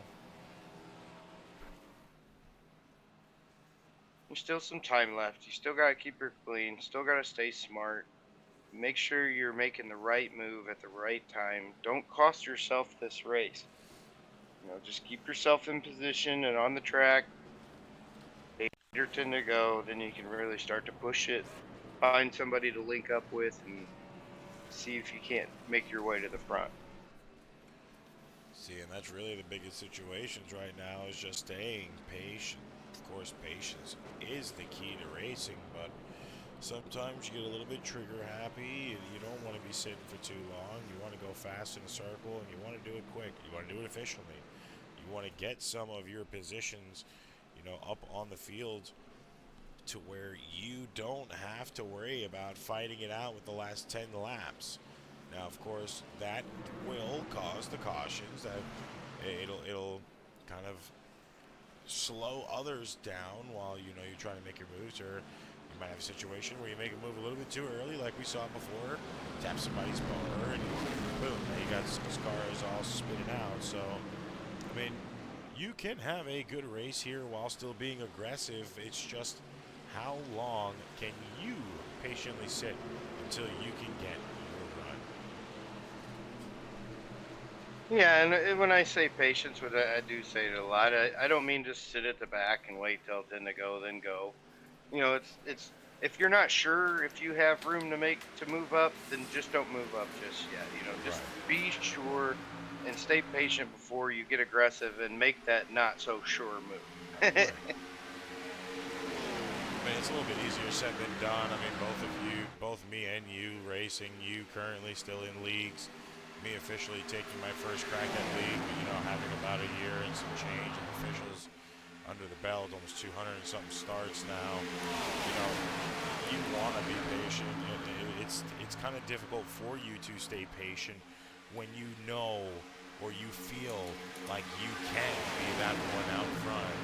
You can be the guy to lead a few laps, or you know, be that guy to sit in fifth place right now and hold it until something comes out. But you know, it's where you have to draw that line and kind of be like, hey, look, I know I can do it, but it's now the right time for me to be doing it. Nail on the head, partner. It is so hard to actually do it. It's a lot easier to be up here in a booth and tell these guys how to do it, but to be in the car and to exercise that patience, like you said, is a bit different story when you're actually there doing it. Nail on the head, bud.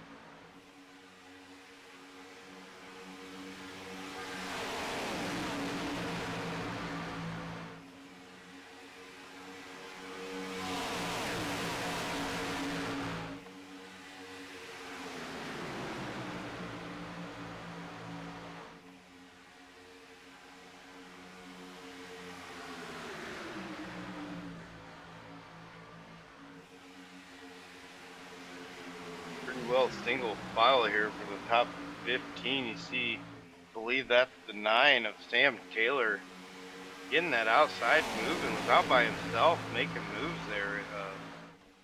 Side draft got him there, slowed him down a little bit. He's back up, moving.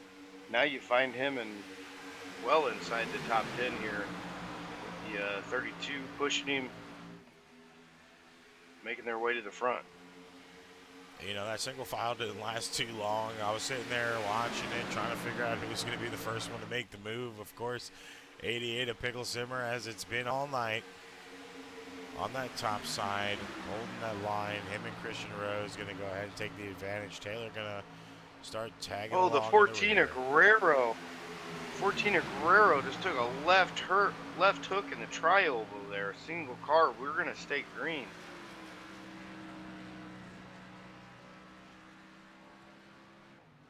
Not a good sight for Guerrero. No Presto Racing. Kind of now at a disadvantage. Believe he might have had a situation exiting pits there. Or he went through pit road. Oh, he went. Oh, no, he got bumped at the end there. It recorded him going down pits due to the fact of him passing that scoring line.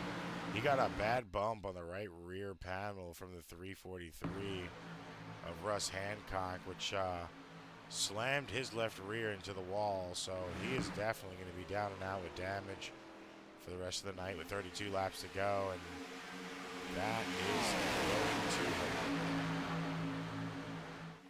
Yeah, unfortunate for him there. Heavy lick on the inside wall there. Hopefully he can get that down pit road, get that taken care of. Some aggressive moves and a lot of wiggle in here on this lead pack here. The front 6 go back single file, but you know, you would think in theory the single file line should be able to pull away, but somehow this back pack always just seems to be able to reel them in. You know, looking at the championship danger report now with 31 to go as they cross the line. Ball is safe. He is advanced. He can race aggressively, even on a stream deck. He can gamble on strategy. He really has nothing to lose. Of course, Dalton Gibson right now is comfortable. He has a massive cushion, but, you know, probably still controls his destiny. He's plus 15 right now, but he still has to worry about moving forward into that final four. Dylan Picklesimmer, currently your leader. He's plus 11, exactly where he needs to be. He is fast, consistent, and dangerous. And of course, nervous right now is Holloway, only plus 2. This would have sounded insane 2 weeks ago, but Holloway is suddenly only a couple mistakes away from an elimination.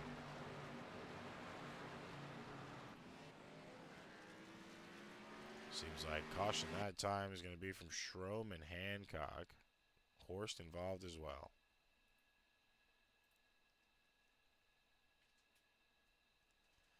'96 moves up and taps that 87. 87 flings the 15 into the top side wall, and 15 has broke a right front axle. You can see that tire bouncing. So not a good situation for the 15. If Horst doesn't have a fast repair, that is definitely going to hurt him for the rest of the night.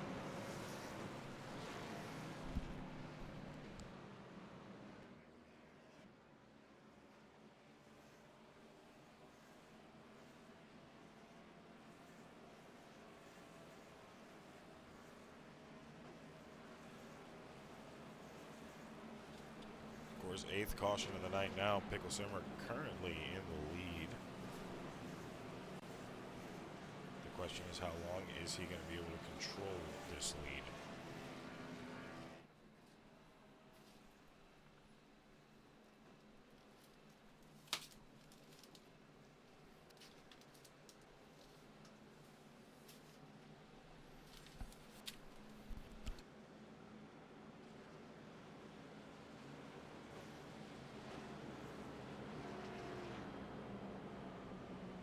Not the only person this does spell good news for is the 14er Guerrero. I believe he is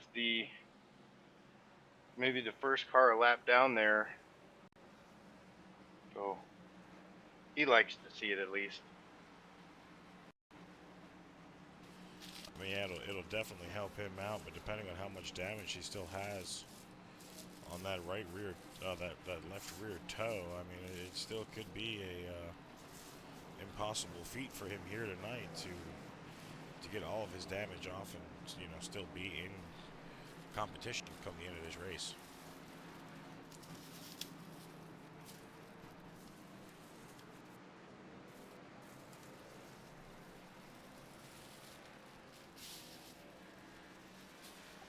And I'll be, look who's back up there, first off pit road there.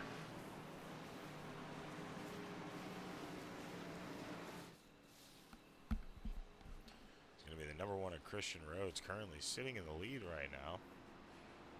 1 and 2 teammates right now. Poston in 3rd, Holloway is in 4th. Wilson up pretty high right now in 5th.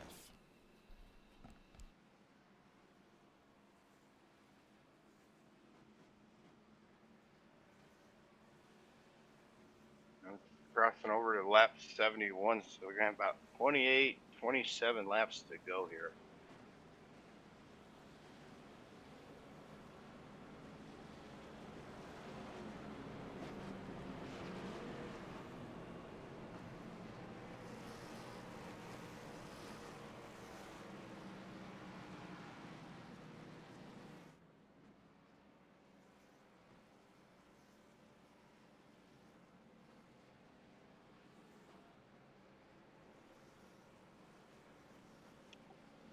Got a few playoff drivers in our top 5 that are going to be battling it out. I was just about Pressure to say, on. playoff drivers have been driving like hell, battling each other all race tonight.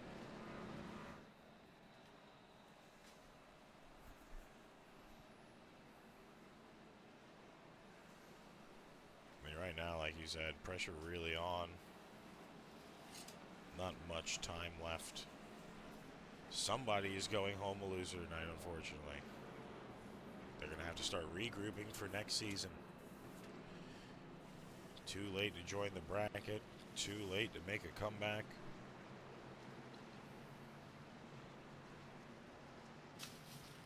Hate to see someone have to go home, but after tonight, they're not going to be able to stay here. Yeah, and, you know, but, I mean, you made it to the round of 8. That's nothing to hang your head on. There is some skill out on this track every week. So, unfortunately, like you said, somebody has to go home. If that's you, man, shake it off, take that momentum into the next season, and make a push for next season. You've done prove that you belong in the playoffs. You can do it. Now let's try again. Don't hang your head. Don't get too upset. Just got to carry it into next season. And that's really the biggest takeaway, like you said. Even though you didn't make it to that Final Four spot, you did better than multiple other cars. You made it as far as the halfway point, practically round of 8. You started at 12, technically 13. You go down to 8, down to 4. You got to think, we've had how many guys start in this league this season? I feel like we've had 32 at the highest.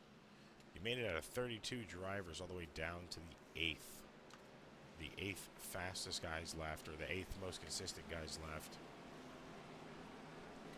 Now at that point in time, all you got to do is rebuild for next season and try to come out stronger to make it to the Final Four run.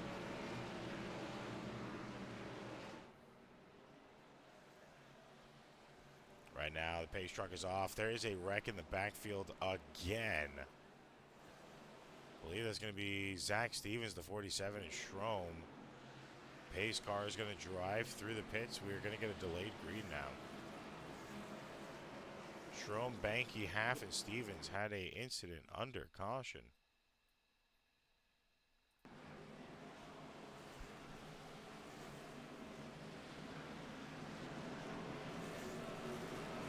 .47 just spun out. The 87.35 slams the 47.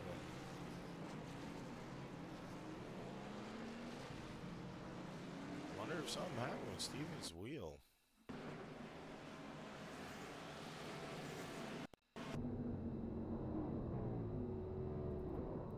Or if he was distracted driving. Excuse me.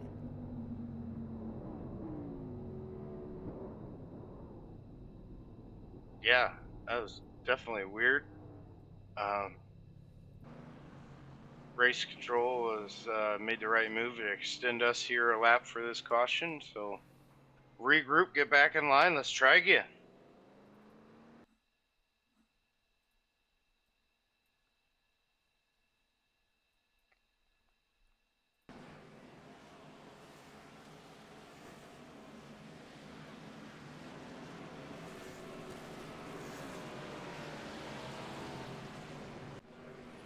Tough situation there. Now Schromm is going to be back in 17th place. Christian Rhodes and Pickle Simmer is going to start off the field in the lead. And Schromm, I believe, one of our final 4 in the bracket drivers. So I'm just going to have to recover here and make his way up through the field a little bit to have a chance. Schromm is, as well as Guerrero, who's had that late race situation. That might give the way to Rodman and Kilday if they finish ahead of him.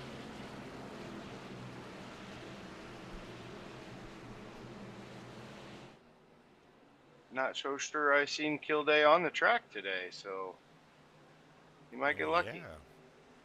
I do not believe he is here today, so technically an advanced position. So we're going to be back green flag here with 27 more laps to go here tonight.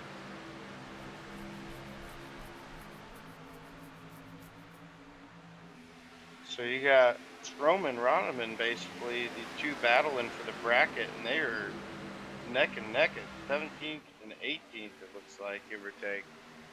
So keep an eye on that battle there between Schromm and the 96 and Ronneman. Schromm in 16th right now. The number 87. Rodman not too far behind in the number 96.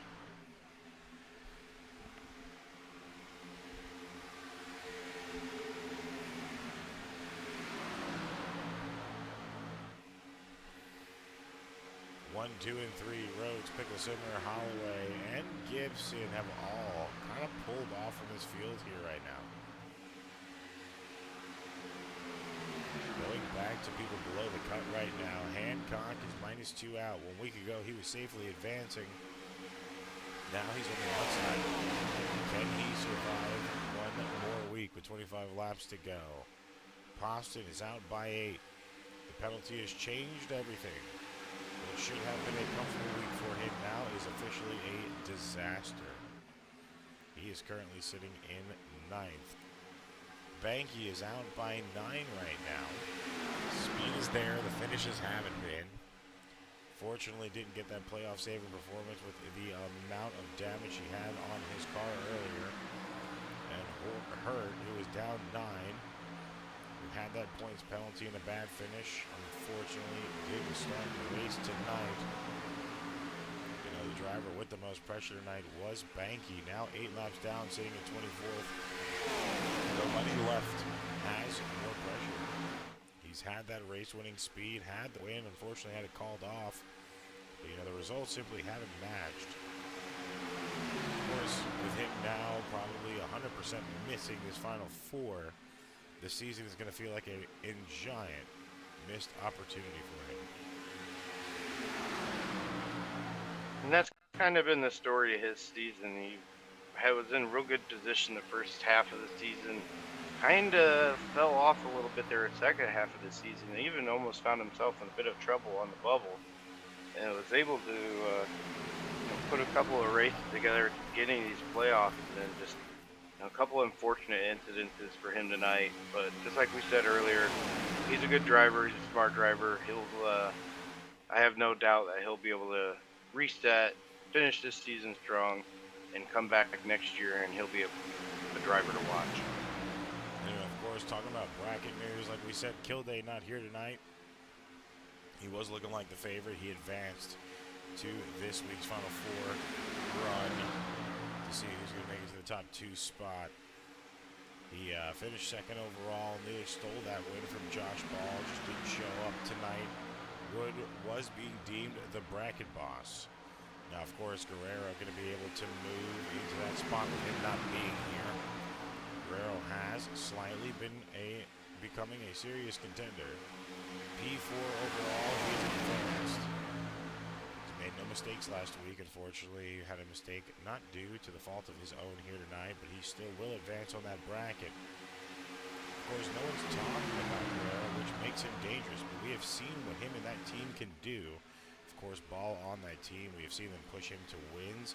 They locked him into the playoffs to begin with, and extended it to a 13th driver overall, then just a 12th driver, and he's got some wins himself as well. Just a moment ago, Holloway was the lead and kind of got left out to dry there. Now dropped back down to 6th. 31, Apostle, his teammate, slowed up just a little bit to pick him up. They're now gaining back and caught back to that lead pack, and is now passing for 4th, 3rd. Got a run on the outside for 2nd and 1st. Right now, Christian Rhodes was holding the lead. Now that's going to go to Holloway as Rhodes goes down to 3rd. It is back and forth here for the lead with 21 laps to go. How many lead changes have we had, partners? The biggest question right now.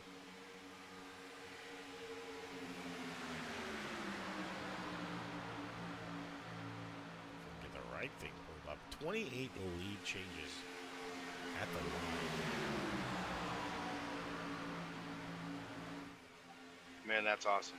Keeps it interesting for us, that's for sure. For sure, keeps it interesting.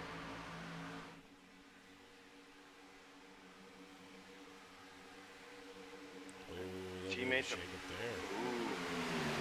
teammates of Poston and Holloway leading the way. Tried to split the lead both lines, but the 88 of Picklesimmer just had too much of a run.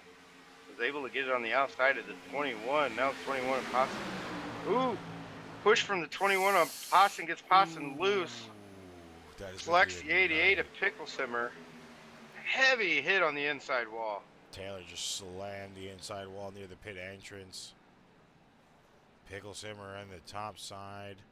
You see Taylor Carr is done. I don't even think he has any data from it. Look at the telemetry. No RPM shooting. 300 RPMs. Carr is officially blown up. He's going to finish at the rear of the field now as he toes it off. Guerrero still on field. He made it around that. Horst has been in pitch for a long time with a meatball flag. Banky passed them as well. Josh Riddle, meatball flag. Nothing for him now. Of course, Pickle Simmer involved in that. I believe he is still on track. Schroem, the 87, he's got a meatball flag. He's still able to drive his car right now, which is shocker, to be honest, because that didn't look too good. See, starting from the 24, Tyler Green up here. Man, that 87 of Schroem has been just beat all around the track tonight, and to still be out on the track at this point, kudos to him and his crew, man, because he unfortunately has been caught up in quite a bit this evening. So you can see that came from a bad bump with a little bit of a checkup on the top side, 1 to the 31. Then it spun out the 24. The 88 got spun out because of it. Sam Taylor here with the nasty hit to the inside wall at that point in time.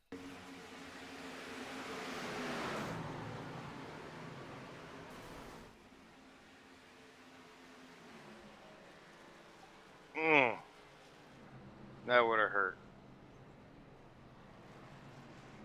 Of course, Green getting some of it too. Look at Pickle Simmer off the wall.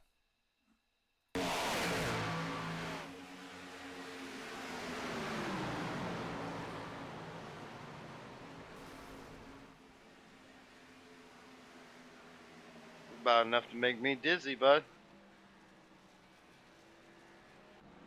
I wouldn't want to be in the car having to watch that. Imagine that in VR, dude. Oh, VR definitely would have been sicker than a dog. Oh, Blake's going to lose it. They're down 5, 7 minutes left in the fourth. Knicks with a 2-0 lead on this series, though, so nothing to panic about, but yeah, I'm sure we'll hear about it later. I won't. I don't want to hear about it. I don't want to hear about it.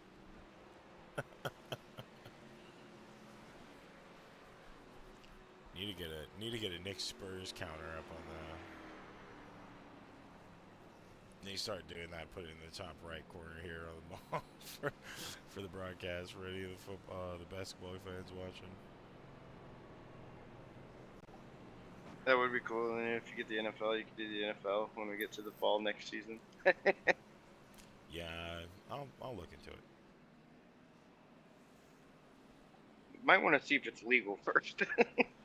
I can put the scores. I'm not putting the game. I'm just putting the scores. I might be dumb, but I ain't plumb dumb.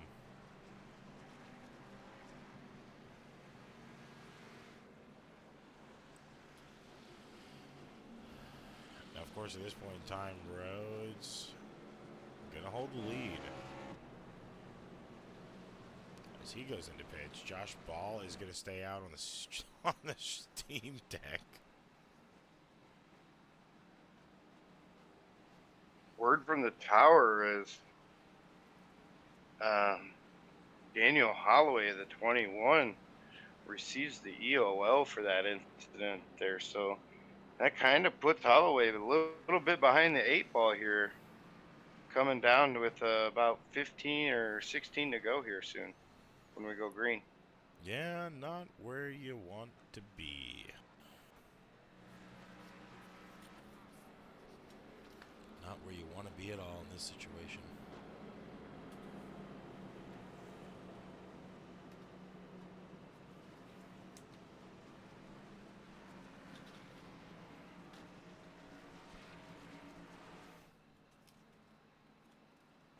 Unfortunate situation for him here now.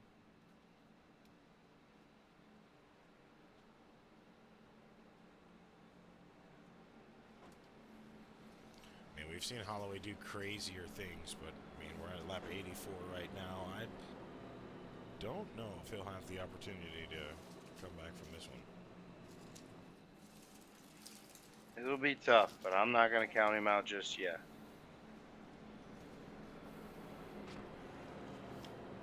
I'm trying not to either. That's why I didn't make it a definite, but still going to be a hard feat.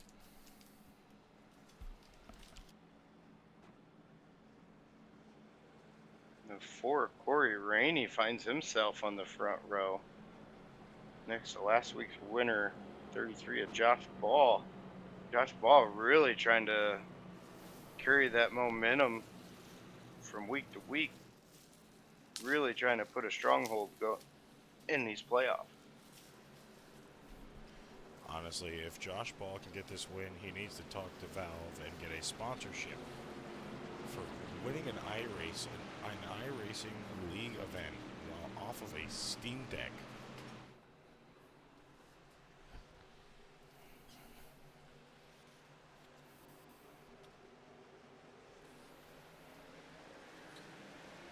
Of course, green flag going to be out now. 96 of Rodman, a little bit loose there on the restart. 33 of Ball. Going to have a good jump here now. 16 more laps to go before we see a white flag and then a checker.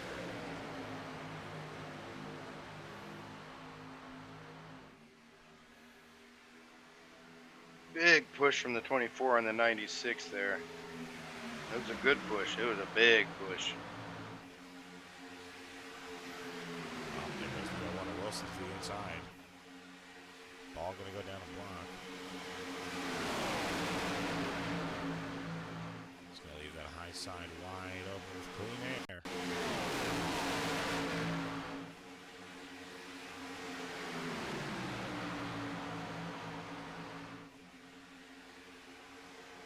Seen it multiple times tonight, and there seeing it again. The bottom line just gets loose, slides up, really gets that second lane out of whack, forces people up in the third lane, and now once again we're 3 wide, going for fourth and third.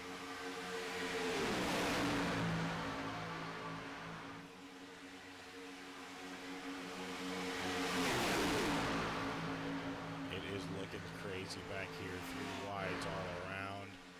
Now they're going to the front as well. And Wilson, Rainey, and Rodman all fighting for a win here. You got the 0-1 off the track. Christian Road pushing the hell out of the 4 car, trying to get out of here. Yeah, I'm sure they can see all the shakeup behind them. You try to get yourself out in front of all that mess. See them, they're starting to put a little bit of a gap on these cars. Oh no, 96 spins the one in the middle of the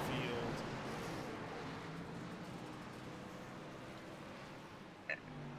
Even being out front there about wasn't safe enough for them, but they were able to, I believe the 1 did get some contact there, but both the 4 and the 1 able to keep her straight here.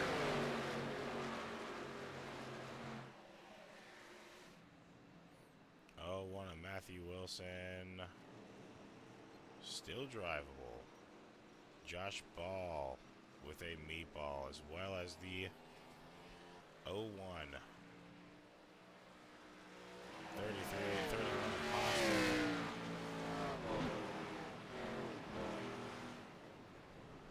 Looking good. Tyler Green with a black flag there. Probably entering the closed pits, he'll have the EOL. Go see what exactly happened with the 0-1 here. Oh, 96 just had a bad line on the low side. Tapped that apron, got under the 0-1. That spun him out. 96 saved it from going into the 4 car, but sidestepped. There's another airborne. Sidestepped the 24, 33 a Ball. Pure nose damage as he hit the 0-1 71 down on the track. Collects the 88 of Pickle Simmer on the right front tire, and right there in the middle of the straightaway. Kind of started clearing up off track, but not a good situation with this many laps left. Cars sideways from the inside wall to the outside wall. It's the old days of thunder, just down and hope for the best.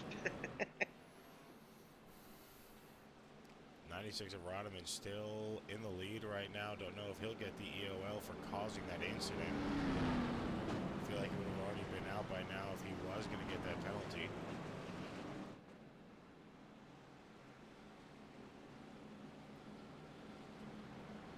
Might get it in pits. He is going to stay out.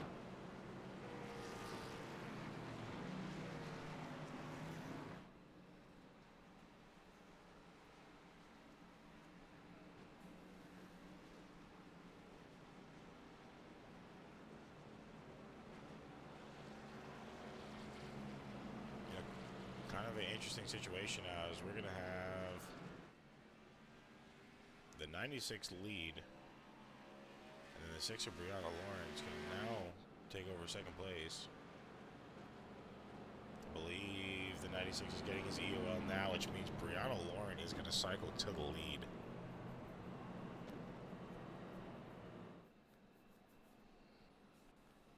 Pressure's on, Bree. You can do it. Gibson going to move up to second place. Rodman now in third with Schroem in fourth. So the fight for that last bracket spot is going to get a little bit crazier.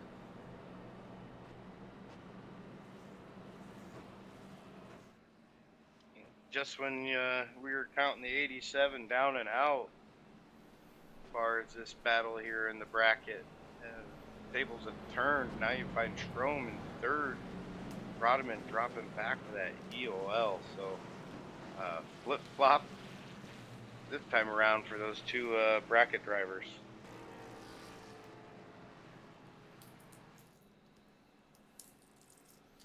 You know, it's just going to be tough here on this restart to try to maintain speed and try to figure out who's going to have the line. I mean, we are at 89 out of 100. This is really where the starts getting good, but it also might be where we see more cautions.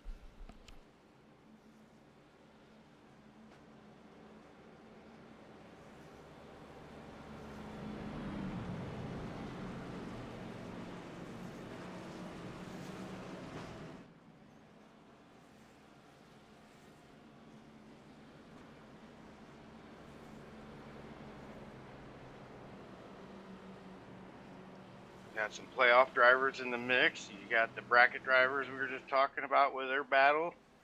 Less than 10 to go. It's going to be a fun little shootout here. I'm excited for it.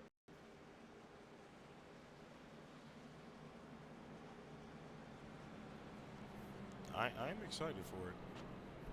But I'm also worried for half those drivers too.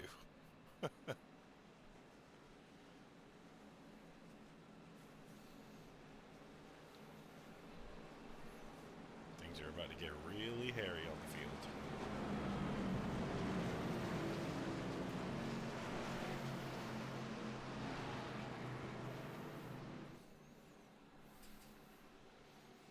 After receiving that EOL earlier, the 21 of Holloway finds himself back in the fourth position.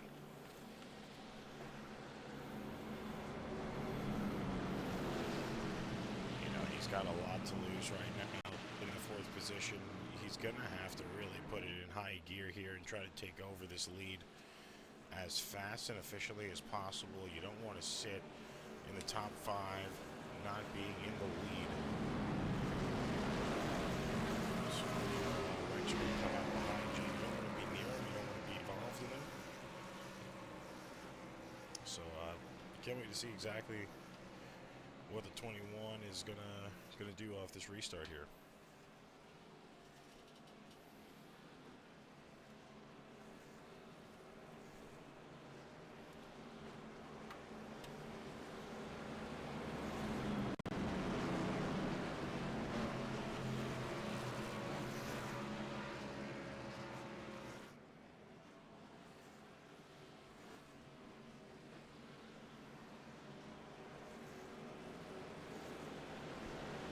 drivers get back in line here. Coming out of 4, we're going to go green with, I believe, exactly 10 to go. Grant Laurent, your lead car on the outside here. Coming up to the restart zone.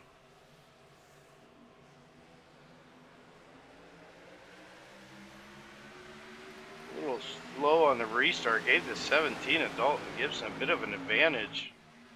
But with the 21 on your bumper, he will push you right up there to the front, and that's exactly what he did. Brianna Lauren leads into turn 1. 2 by 2 to the back, now 3 wide, about 10th place.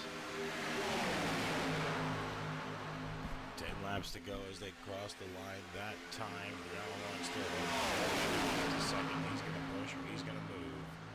They are about 4 wide in the mid-pack right now. Getting a little loose up there. Still in the lead. Gibson on the bottom now making the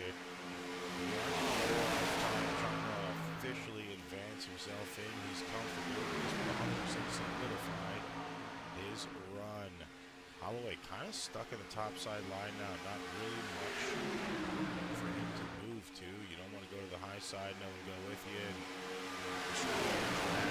try to go on the inside and cause a wreck and get an EOL. So he's kind of just having to sit behind this right now. Yeah, I'm going to agree with you, partner. I'm going to knock on the desk for the 4th time tonight. 6 at BL up there holding her own. 21 on her bumper, giving her push. And she stays door to door with the 17 for a lap and a half, 2 laps here. 3 wide now. And here you go, you see that middle line just really struggle when that outside lane comes in. Contact between the 1 and 6, caution out on the field. Another big one, or decent at least. Not a good situation. I believe Christian Rhodes was also involved in that a little bit. He stays green. Guerrero with a meatball flag now, as well as Schromm. That is most likely going to end Schromm's bracket hopes there. Rodman is going to be in front of him in 14th place.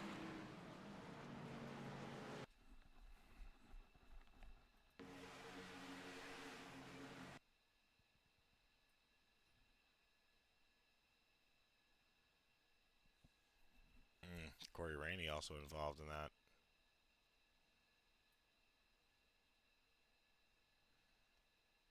Seeing Schromm nail that wall. Yeah, you've seen some of these drivers like Schromm and Guerrero just involved in multiple incidents, just getting caught up in the wreck, sliding up the track and stuff. And unfortunately, I believe it has finally caught up to the both of them. Tough situation to have to be in.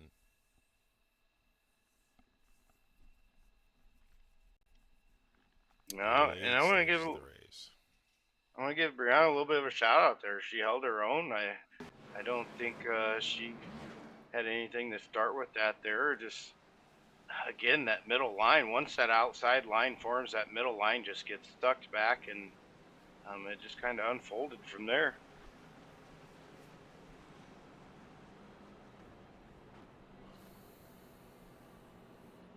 Just a tough situation you have to find yourself in now. I mean, Picklesimmer can take this win and lock himself. I mean, right now, we'll show the playoff bracket right now. You got Ball advanced, Gibson, Picklesimmer, and Holloway fighting really for that spot is Holloway right now, as Hancock is only 2 points back. Hancock right now currently sitting in 14th, Holloway in 5th. Of course, if Picklesimmer gets this win, he is comfortable, but it would officially lock him in, which would make the fight between Holloway, Hancock, and Poston, if the race was good enough for Poston here tonight.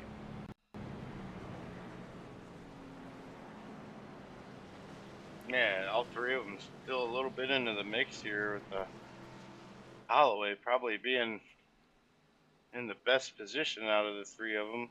So, you know, he just wants to finish this race and finish in front of these other two guys. So right now, I believe the pressure's on Hancock there and Poston. They're the ones that got to make the moves. 21, he just got to finish the race.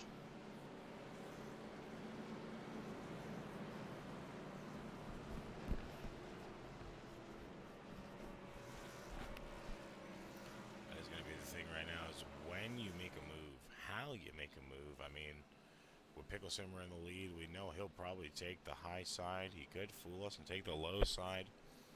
Owen Wilson back up here now. He had a earlier situation. Obviously used his fast repair. Had it in the bank all night. Now back up in the top three. But the biggest question is who's really going to be able to hold it, if not pull away, and kind of make it through the rest of this fight here. Touching base on our bracket challenge here, Adam Strom has pulled into the pits and is out of the car. So that's really good news for the 96 to Rodman here. Puts him in prime position to move into that finals match against Guerrero. That means we will see Guerrero and Rodman head to head for that champion of the best of the rest for season number 1.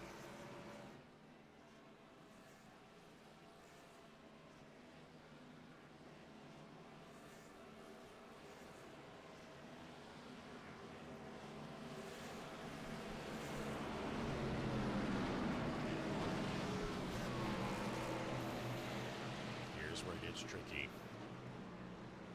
We're going to hit lap 96 when we hit the line. It leaves us about 4 laps. 3 till a white flag, where no more cautions can affect this race.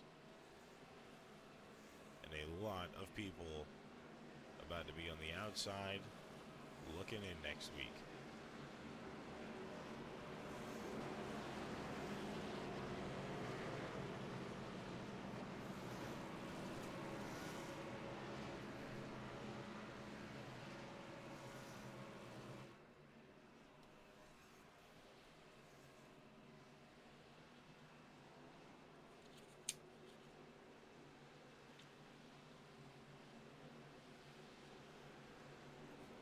Biggest question right now is really who is going to prevail off this restart. We are moments away from figuring it out.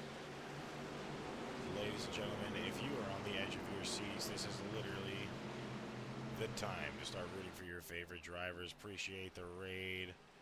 Crashed out. Welcome in, Raiders. You are watching the last licks here for the round of 8 race. This is the elimination race for the American Stock Car Racing League as we're back to green flag with 5 to go this time across the line. Christian scrubbing the wall up on the high side there. I believe that's Christian Red scrubbing the wall on the high side. Could be wrong. That was actually the, excuse me, the 47 of Zach Stevens.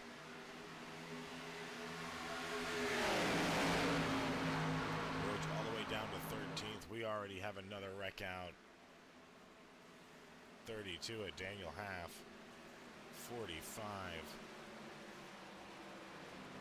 as well involved in that one. Dwayne Corbett.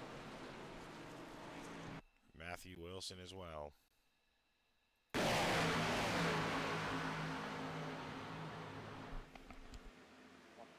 Partner, that's going to put us in overtime and the green-white checkered here, green-white checkered shootout. So if it's anything like we've seen so far, it's going to be a fun one.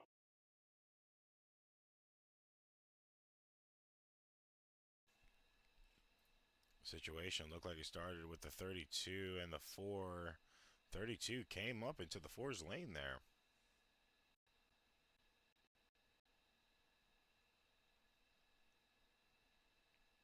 Spun out the 4, kind of ruined the rest of his night. 01 got spun out because of it. 45 got the damage from the 4 car going around.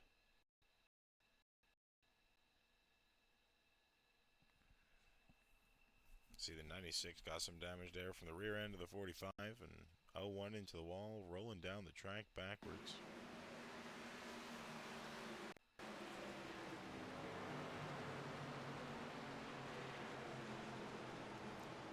Fast repair already used for the 01, so that is going to hurt the rest of his night.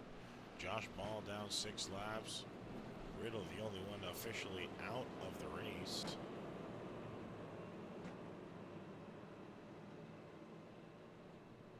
Green down 6 laps. Banky down 6 laps. Strom officially out, like you said earlier, partner. We got Wilson and Guerrero in pits.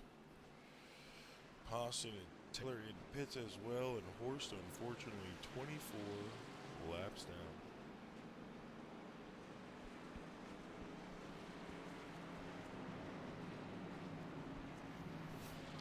Notice on the tower there, the second half of the race is cautions. We had about 2 good green flag runs, and then after that, they got smaller and smaller on green flags. More situations came out, more cautions, just more anticipation to try to get a position without having to wait too long. And unfortunately, when you jump the gun, yellow is a big thing that comes right back out with it. It is a contributor based off of your racing. As they say, cautions breed cautions. I mean, I don't think Picklesimmer's complaining too much about this. Of course, they're in overtime now, so the leader has to hit the white flag. But I don't really think Picklesimmer is going to be complaining about it. Of course, 2 playoff drivers and 3 playoff drivers all sitting in the top 3 right now. Picklesimmer, Gibson, and Holloway. 2 of them are going to start next to each other.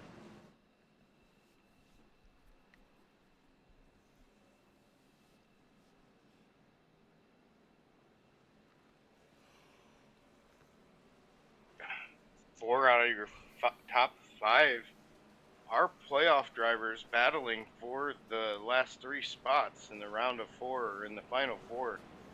So who goes with who makes the move, and who gets left out to dry?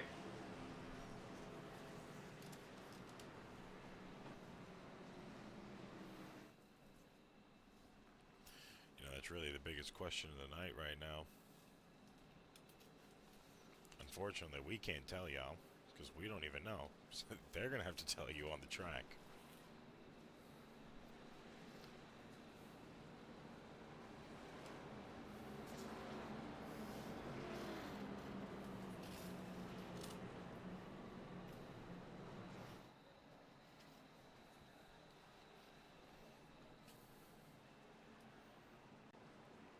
One more lap around before we go back green.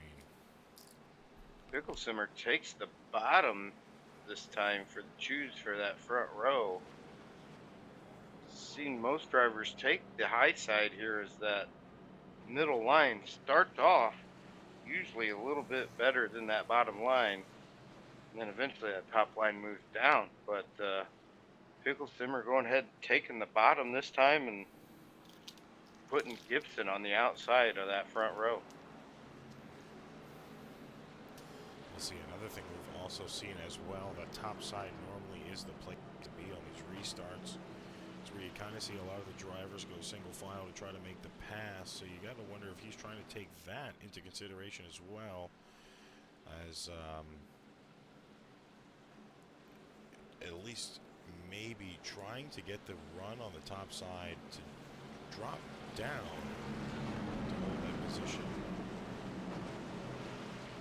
Well, then also choosing the bottom puts the 21 of Holloway right behind you. And having Holloway push you is never a bad thing, in my opinion. We'll see. Another thing we also have to take into accountability is his teammate's going to be on the top side, that being the 17 of Gibson. So, I don't... Ah, yes, that does change things. I don't see Holloway pushing Pickleson too much and taking away the win from his teammate. But I also don't see Holloway giving the win to Gibson, as well as Gibson is pretty comfortable in points right now. Holloway is the one about 2 points out from making a Final Four race.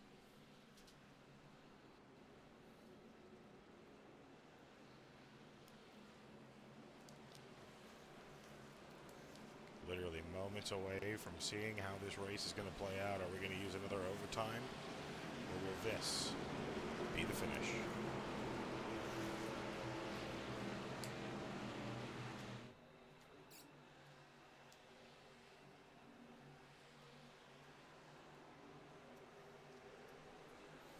Pace car in the restart zone on the 88. We're about to go back. Green flag. Restart late in the end of the box. That is not going to help out the 88.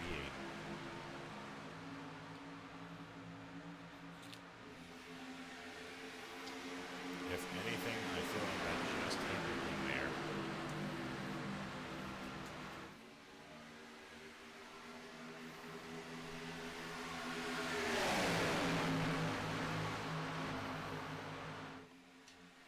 You see at the 47 of Stevens starts that third line.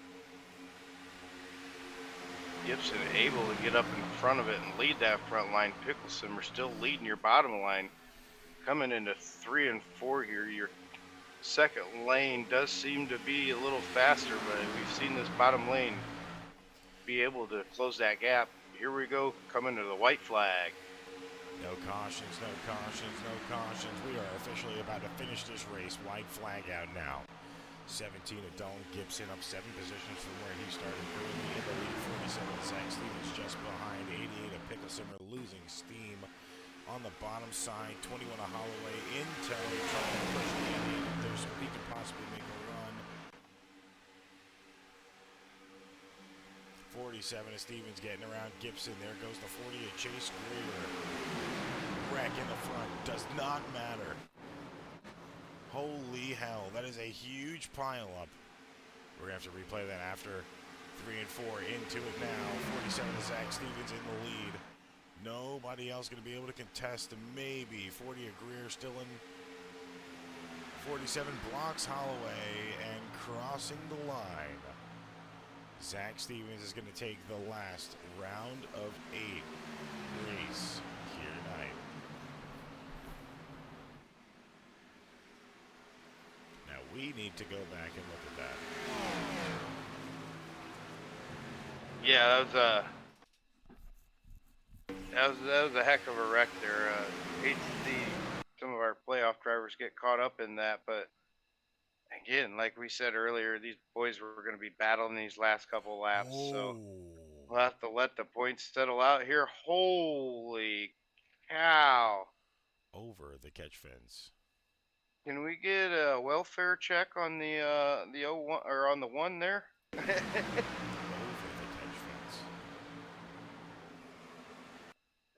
fence. Let's see how many airbornes we get here officially. Got caught 2, by the catch fence. 45 driving 3. over 3 cars. Like freaking gravedigger, bud. Oh my god. That is probably the still photo of the night, ladies and gentlemen. Right there.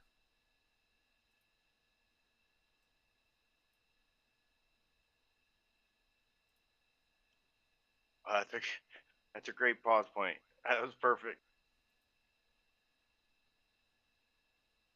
I mean, just the carnage that just ended 5 drivers' nights.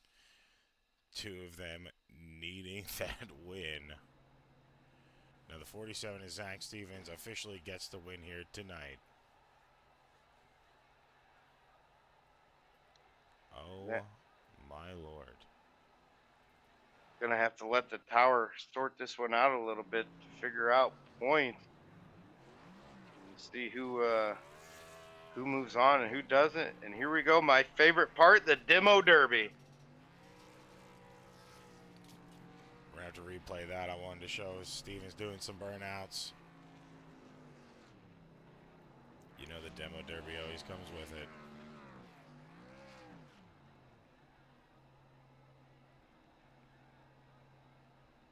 I don't think he stayed on track long enough for a demo. No, he didn't. He said, I'm out of there.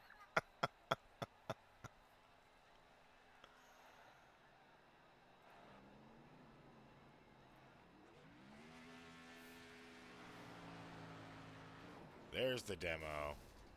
17 took out the 21. 21 is not the winner. It's the 47. There it is. The 21 Daniel Holloway is your second place finisher tonight, so we will see him in the booth, and I believe that should lock him at least into that final four. Of course, as well, we'll see Chase Greer too. Holloway having fun out there doing his own burnouts. Zach Stevens, after leading 8 laps of the race, is currently your winner here tonight. That was one hell of a finish.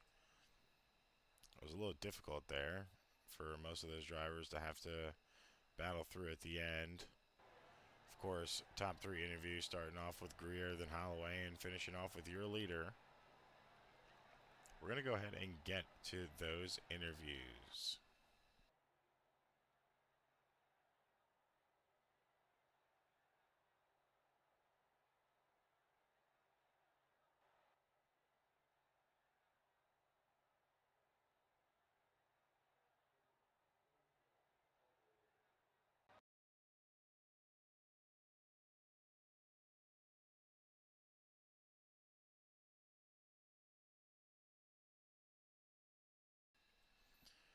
Okay, of course, starting always with our 3rd place finisher. That is going to be the number 40 of Chase Greer. Hey, bud, how you doing? Doing good, man. How you doing? Can't complain. Had a crappy whatever lap that was that caused the big one because my computer froze. So sorry for everybody who got damaged in that one. Nothing I could do. It literally went black, and then I could hear myself driving, and then I finally heard I turned somebody. I was like, well, that sucks. But did that, and then luckily pushed my buddy to the win. So good night, I guess. Well, I'm about to say either way, pretty good night for you. Qualified 3rd, finished 3rd. Had a pretty bad wreck out, like you said early on. Put you down at least 2 laps. You were able to get those back with the 8 to 9 cautions we had here on the night, and put you in a really good position through that crazy stint number 2 to finish off in 3rd. So, of course, as always, Gen 6 cars. Last time we're touching them for the season, unless it's chosen for the championship finish. How are you feeling about the race here tonight? It was a little chaotic. Luckily, other than the wreck that I caused, I was able to avoid everything else. So that was good. I think I like these cars because you can actually push. Like some of these other ones get a little squirrely, but no, I mean I enjoyed it. It was fun. Luckily, staying out of trouble. Probably would have wished there was a little less cautions, but hopefully it was fun to watch and there was at least exciting. Right, we were going 3 wide a lot, so. Going back to the beginning there, where you're 2 laps down, like you said, you had a little bit of an issue there. What was your mindset after that issue, and then how did your mindset change as the race developed? Well, it's funny because I came back and then I pushed Zach all the way up to the lead 3 wide, and then I was like, "Oh crap, I'm 2 laps down. I won't get the lucky dog if I push you." So I felt like a little bit of an idiot for a second. But then after that, I was just like, "All right, can't touch anybody." I was the only car any laps down, so I was like, "All right, I just need to be conservative. Try to get these laps back." Luckily, I think I got the last one right around stage, and then after that, try to make my way up to the front and try to fight for the win, push whoever's in front of me, and luckily Zach was there. I mean, now, of course, season kind of wrapping up here at the end. It's been one hell of a season, to say the least. Of course, now next week, moving on to the next gens at Daytona. How are you feeling about odds of possibly getting a win there? Hey, pretty good. Next gen again, you can push pretty well with the teammates. So, like the odds there. Sucks that I'm not in the championship anymore because I had to miss 1 week for a work trip. But just try to go out here, try to be clean, not to wreck anybody else's championship, but try to get some wins and get in victory lane.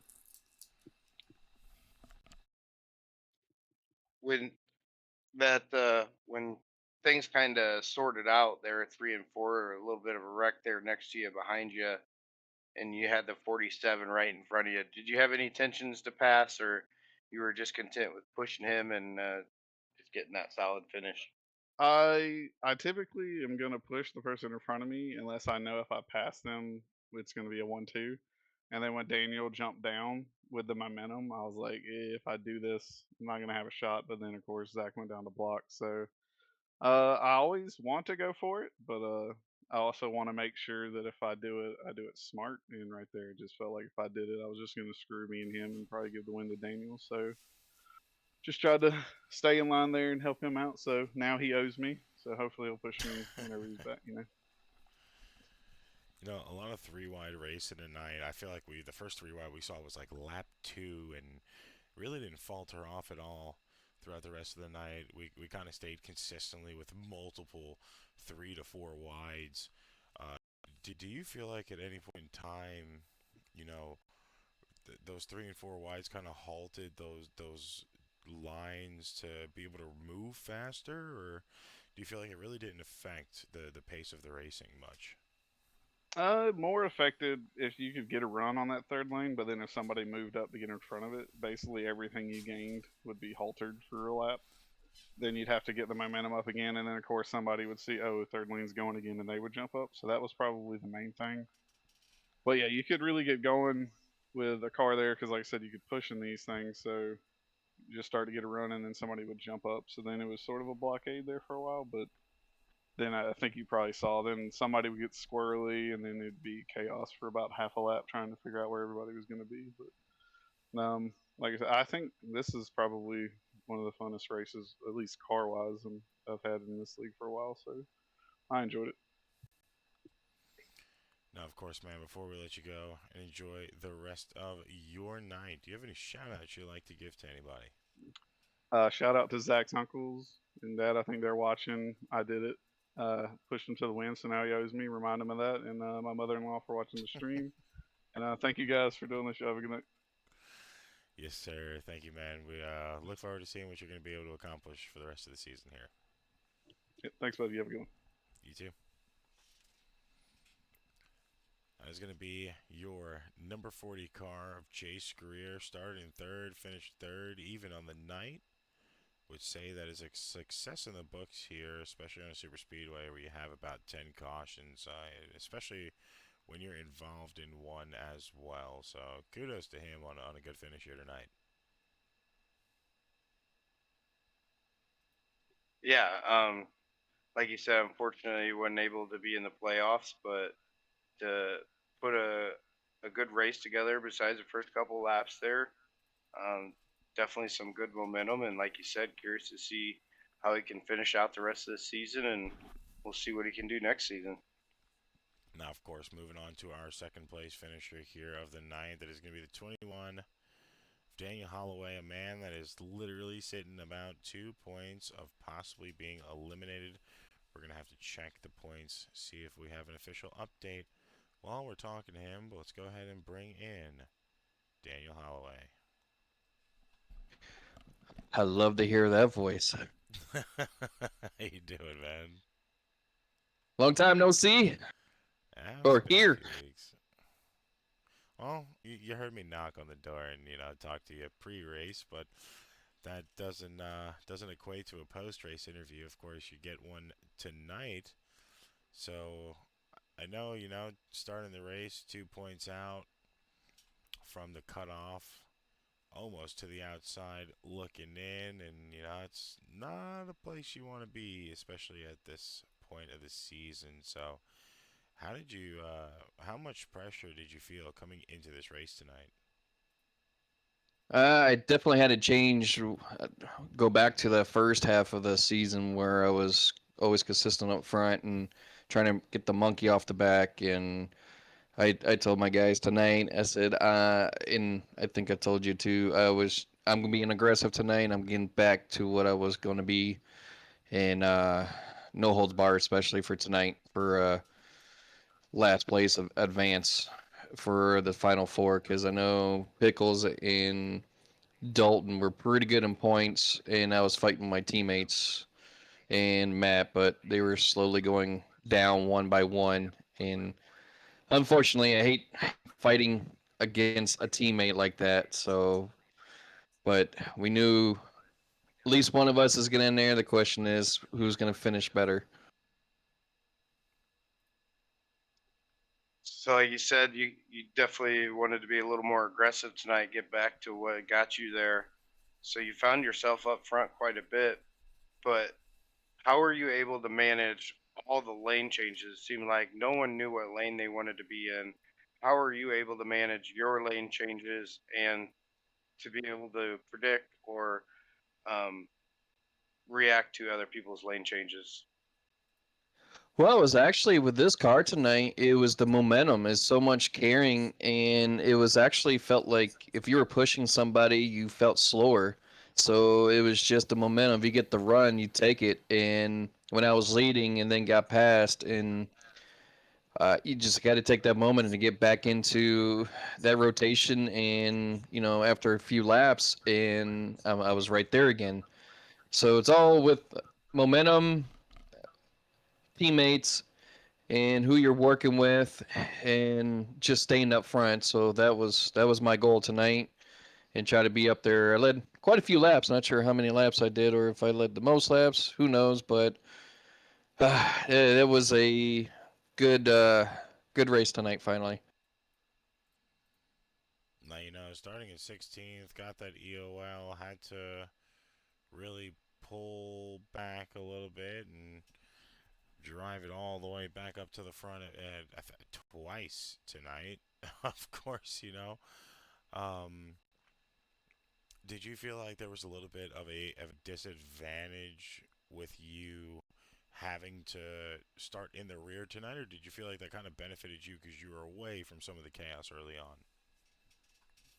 Mm, at the beginning, I wanted to get up front just in case of early wrecks and not getting the car damaged. And I'm not sure what lap that was at the beginning. And I had so much run, and I think on going to the backstretch, me and my teammates, we had so much momentum. I think I felt like I went from 16th to first, and going into from coming out of turn two and going into turn three with so much momentum we had. I'm not sure if there was some checkup, but it was like a locomotive train where I just want to say choo choo, and we were gone. And I knew with this type of car and the package for this draft, it wasn't crucial as far as if you were in the back or not, because this car can handle the drafting, that you get so much momentum, and then it's just a matter of where to go and make quick decisions. If you pretty much wait that half a second, that's from first place to 15th place that you can, if you waited just a half a second.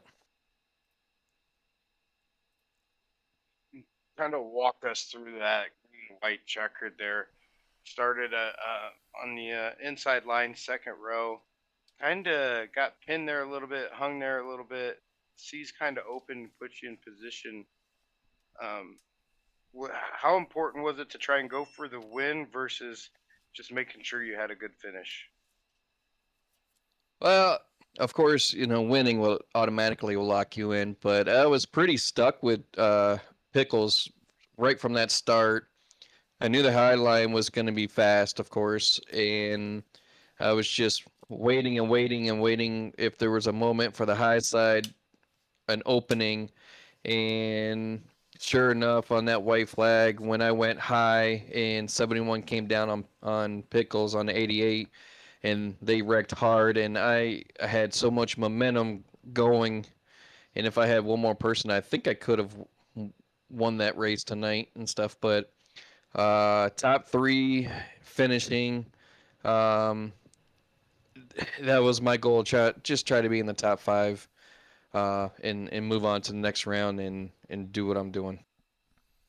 So, of course, looking at the results here from tonight, you and Pickle Simmer, well, actually, looking at your unofficial results tonight, Josh Ball, of course, with the advance, Dalton Gibson, Pickle Simmer, and you are all unofficially into the Final Four round. Now, you and Pickle Simmer both tied tonight for laps led at 20 laps apiece. Of course, you got a few more points than him, about 4 points total on the night. And you finished with 39 race points. He finished with 31. Of course, one extra bonus point.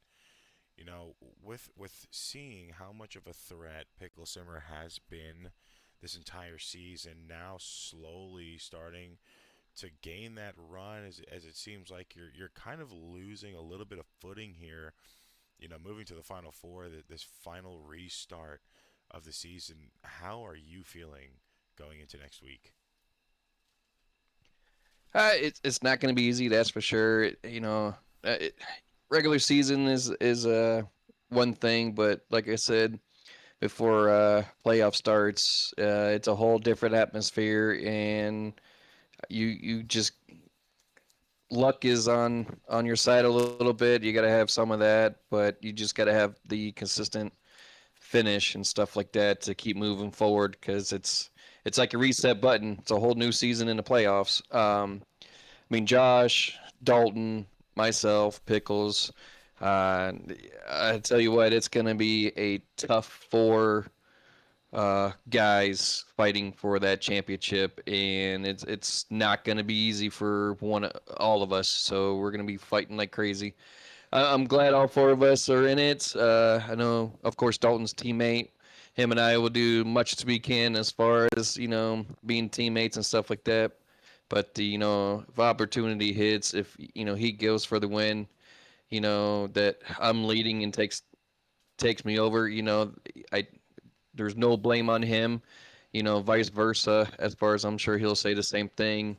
If I make the move to try to win it, for a championship, no hard feelings or anything like that until after the season's over. Then we'll fight over it. Now, last question before we wrap it up with you for the night. That last restart we saw you start behind Pickle Simmer there in the low line, and our biggest thing was, were you going to push Pickle Simmer, or knowing that your teammate was on that bottom side, did you feel just comfortable trying to just claim that third position, maybe move up to second and give Gibson the win, or were you intending to fight him all the way at the end? With the scenario, I had no choice to be behind Pickles. If I didn't have any room to go outside, I was stuck glued to his bumper.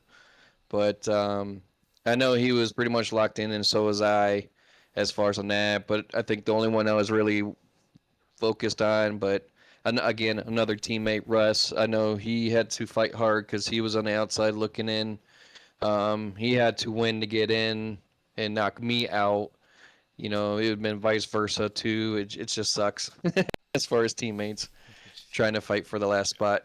But if there was no room, I was pushing Pickles all the way. I mean, it don't matter if it was Chase or Zach. I was glued to the bumper. But outside opened up, and I'm glad I took it, because that could have been a big mess when that wreck happened, and could have knocked myself out of the playoffs and moved somebody else in. Now, of course, man, before we let you go and enjoy the rest of your night, as always, do you have any shout outs you'd like to give to anybody? Yeah, congrats to Zach on the win. Chase, hard fought for second there. Teammates Todd, Russ, Tyler, Dalton. Uh, Dalton with putting this league on for this first season. All the drivers who keeps coming out here each week. Without them, there wouldn't be a league racing for championship and stuff like that. American Stock Car Racing League. Got to thank them. You up in the booth, Tyler, Mick, you guys do a great job. Awesome job. Um, everybody who's out there just watching, fans, family, uh, 2 races to go. It's go time. Well, of course, man. Oh yeah, buddy. Appreciate it. I was going to say, of course, man. Thank you for coming here every week on a Monday and leaving it all on the track and showing why you are a pretty big threat now. Of course, 2 laps left to really lock it in and get the job done. So, of course, we're hoping to be able to talk to you the next 2 weeks, and if not the next 2 weeks, we we hope to be definitely talking to you. I don't, I truthfully, I'm not even gonna say that. I hope we are talking to you for the next 2 weeks, and hopefully, we are crowning you as the champion. That's the goal, but like I said, these top 4 guys, it's gonna be a very tough and just like tonight's race. Expect I think all 4 of us to be smart, aggressive throughout the whole race because instead of racing 24 guys, now you're racing 3 different guys now. And of course, stage points are crucial. Well, we will be keeping a close eye on your progression through this final 4. Hopefully, we are definitely talking to you next week, man. We hope you have the rest of a good rest of your night. You two guys, have a good night, y'all. You too, man. That was your second place finisher, being the 21 of Daniel Holloway, your regular season champion. Now looking to make it a double champ on the season. Yeah, and he put himself in prime position to do it. So, um, good finish there. Like you said, he'll carry that momentum into next week more than likely, and we'll probably talk to him again. Well, that's all we could really hope for is to be able to talk to him again. Now, the last person to talk to for the night is currently going to be your winner. It took him weeks to get this done, 14 weeks to be exact. His first win of the season. That is going to be the 47 of Zach Stevens. So let's get him in here. Zach Stevens. How's it going? It's going good. How you doing, man? I'm doing good. Well, first off, congratulations. First win of the season. Took 14 races to do it, but I know you are not mad. You still got the win. Well, I only race half of these anyway because I work the other times, so I don't have as many opportunities to win. But yeah, it hasn't been a great season. Always get caught up in wrecks or something. You know how it is drafting and everything. So, but yeah, I felt like I could push pretty good. Whoever was in front of me pushed Daniel out there pretty far earlier in the race. So just tried to do that with Dalton there at the end to get some separation so me and Chase could go by him. But yeah, it worked out. So you got caught up in some of the rough stuff earlier in the race. What what was going through your mind, and how were you able to recover to put yourself in position to win the race? Honestly, just I needed some help with cautions to get some damage repaired. I was trying not to use my fast repair, and I actually was able to save that. I didn't have to use it the whole race. So I had a little bit of damage that it couldn't fix. It said I was gonna have some wheel damage, but it felt fine. I didn't really feel no effects from it, so um the car felt fine, so I didn't have to worry about using fast repair. But yeah, just it's hard to stay out of trouble, especially with these cars. They side draft pretty decently, so you got people trying to get close and side draft and everything. So you're gonna have crashes with people getting too close or running into people and stuff like that, and just got it's a lot of it's luck, and just easiest thing to do is just hold it on the yellow line so you have somewhere to go. But if you're not gonna move up doing that, you gotta move up a little bit to make some passes. So Honestly, just some luck. Uh, I haven't had a whole lot of it this season, so it was nice to be lucky a couple times with some wrecks. I didn't get lucky sometimes. I got caught up in it, but luckily the damage wasn't too bad. I think the most I had was like 3 minutes, and I got a couple cautions and was able to fix it. And one time we was coming to a restart, and you know how it is trying to get in your position and stuff, and had one guy kind of not let me in, but I mean that is what it is. It's one of them things. Now, looking early on, of course, you gained about 6 spots to finish out with the win. You seemed like you were pretty comfortable in the car early on here tonight, and over the course of the race, it seemed to just get better with time. Was there a stand-alone point where you felt like the win could be yours as long as you were in the right position at the right time? Yeah, those last couple restarts, I think if you're like eighth and up, you have a pretty good shot, especially if you got like 3 or 4 laps. Because I mean, the Talladega's so wide, so you can get 3 lanes going pretty easily. And if you get the right person behind you and maybe one more person behind them, you could go pretty easily on the outside. But that final restart, I was stuck on the high side restarting, and I wanted to be there. Maybe not on the initial restart because the low line seemed to go up until about the midway point of the backstretch, and then you wanted to kind of move up.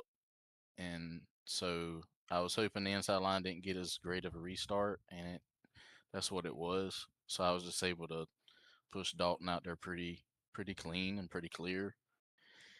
And once we got to the point where I wasn't overheating yet, but I knew we needed to go ahead and make a move because the pack was coming behind Chase, so we went ahead and moved up.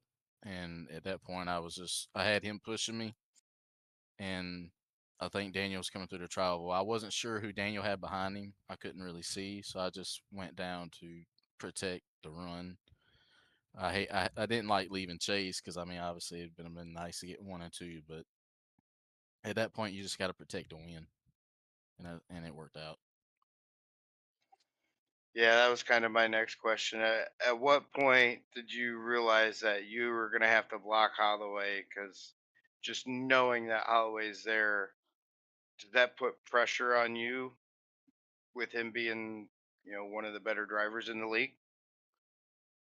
I I think coming out of 4 with Chase behind me and seeing where we were, I was pretty confident I had it at that point, but I was just being safe because I knew if I went down and blocked Daniel, he didn't have nowhere else to go. He can't go below the yellow line, and Chase was up top, so I knew he didn't have nowhere to go. And Daniel's not the one to like wreck you, so I felt confident with him behind me that he wasn't going to wreck me. So I like I said, coming out of 4, I was pretty confident we had it. Now, of course, man, like you said, only making 10 starts out of the 14 races due to work. Um, a little unfortunate, not really able to make a playoff run or a far playoff run if you could have. Kind of looking at to next season though, how are you feeling about your opportunities of maybe getting to a playoff run then? I think Dalton said I was close to making the playoffs, even with the limited schedule. So I mean, if I could race a full season, I have no doubt that I could make a playoff run. I mean, you got to get lucky with some of these finishes and not get caught up in wrecks and everything. But being as close as I was with racing, not the entire schedule, I feel confident if I was able to race a full season, I'd be able to make it, no problem. But my work schedule is not going to change no time soon, so it's going Right. to be the same situation next season. So I'm just going to go into that season the same mindset, try and win races and try and help Chase as much as I can. Um, and he had a pretty good playoff push, but he had to miss 1 week because he had a work trip, so that kind of put him out of it. But if he hadn't missed that, probably would have made sure I was pushing him near the end of this race, to try and get him to win. But yeah, next season, just try and do the same thing this season. Get as best finishes as we can, as many wins as we can. Hopefully, next season we'll have more luck with better finishes and more wins.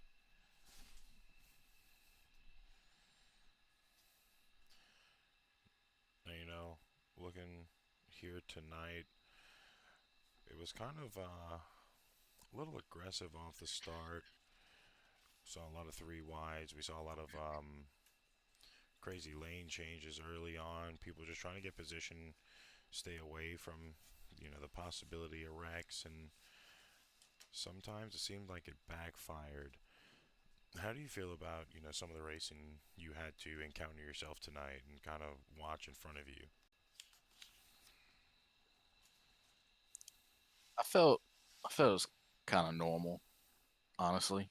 Um, a lot of these races this season, the first half of the race has been hectic, and then they'll kind of calm down a little bit, and we'll get a green flag stop here or there. Um, this time didn't happen. We got a wreck, and we was like right there with making it on gas. So once you can make it on gas, the intensity's not gonna let up. You're not gonna be riding around or saving anymore. So once you hit that mark before stage that you can make it, you're just gonna be racing. Me and Chase, since we're not really racing for points near the end of that first stage, we parked it in the back to stay away from the trouble, and we was able to stay safe from that last wreck before the stage. And then there at the end, I can't remember the caution that made us clear, but once you were able to make it on gas, we're not going to ride in the line anymore. So the way the cautions fell tonight, we just wasn't going to get a green flag stop, which I'm fine with green flag stops. I feel that's me and Chase are pretty decent at that. It's hard to do it as just a two person team. And I think Josh and them, a lot of times they pit early and they get hooked up really well. So, and I think they just had a lot of trouble tonight as well. But as far as like the racing hard, side drafting, and aggressive, it's Talladega. You got so much room out there. People's gonna be all over the place no matter what. So I felt it was pretty normal. What's it mean for you and your team? Although you can't make every race, so maybe a playoff run's tough for you, but what's it mean to be able to prove that you belong out here and finally get that first win? Um, I don't know. I I feel confident in how I race. I feel I'm not as aggressive as some people. I'm laid back. I mean, I can be aggressive when the time comes, but I don't. I think I do a good job of not getting into people, and if I do, I own up to it. But I don't make a lot of bad choices out there. But yeah, honestly, I'm most of the time just focused. Like with Chase, mostly just focused on trying to get him as many points as possible if I can't. Because I mean, as far as winning, I've won in other seasons before, like before y'all broadcasted. Is this y'all's first season broadcasting? I think it is, right? For ASCRL, yes. Yeah, yeah. So I mean, I've won in previous seasons before. So I mean, as far as proving that I can win, that's I don't have a problem with that. I can win. It's just you got to be there at the end, and you're not always able to do that. So you be there at the end and actually have some help. Like it's hard being a two-car team. You don't always have as much help. There's plenty of times I pull out of line and they just leave me because I don't have anybody behind me. So it's hard sometimes with that, but I mean, it's just something you got to deal with. I mean, we got Spencer. He was on like the opposite shift as me, so he could kind of help Chase here and there, but it's always just two people. Maybe we can add somebody else next season. I don't know. We got to talk about it. See if we can. Maybe that'll help Chase out a little bit more. Help the team out a little bit more if we can get multiple people there. But But yeah, as far as winning and everything, I mean I've done it in those seasons, so I don't really think I got anything to prove as far as that goes. Well, if anybody's watching, you just got an open invitation for a seat. So you need to get in the server and get up with Zach because you possibly might have a ride next season. Yeah, just shoot Chase a message. He's the team captain, so just shoot him a message. We'll talk it out. Of course, man. Before we let you go and unwind on a late Monday night after getting a first victory after 10 races, of course, you know we're always going to ask if you have any shout outs you'd like to give to anybody. Yeah, first off, all the admins and everything, they do a pretty good job with uh like monitoring everything. I think they do the best they can. It gets pretty hectic, and I know it's a lot of work. So thank them. Chase, my teammate, obviously, I couldn't have won obviously without him pushing me there at the end, so that was a big help. Um, I didn't really have a scheme I created for my paint tonight. Most of the time I paint my own cars and everything, but tonight I just grabbed a Gordon scheme and threw it on there. But most of the time I paint my own cars. Like Chase's paint tonight, I did that, and most of the time I'll have one that I make on there. But sponsors I usually have on the cars, Crown Lift Trucks, Moza, them are the two main ones. But and thank you guys for broadcasting. It's nice to go back and watch, and y'all do a great job. Um, and lastly, my dad and my uncles, they usually watch every broadcast, so it's good to have them watching. And go Spurs, they won Oh, Blake's not tonight. going to So like that. yes, I don't know if anybody's any Knicks fans, but sorry. Yeah, he'll be all right. I don't see him in the chat right now, so you might have got away with that for a week. Uh, it'll be all right. Yeah, he'll I be all right. appreciate it. Yeah, of course, man. Congrats on the win tonight. Look forward to seeing how the rest of the season is going to unfold for you, and definitely watching you closely next season as well. All right, appreciate it. Y'all have a good night. Yes, sir. You too.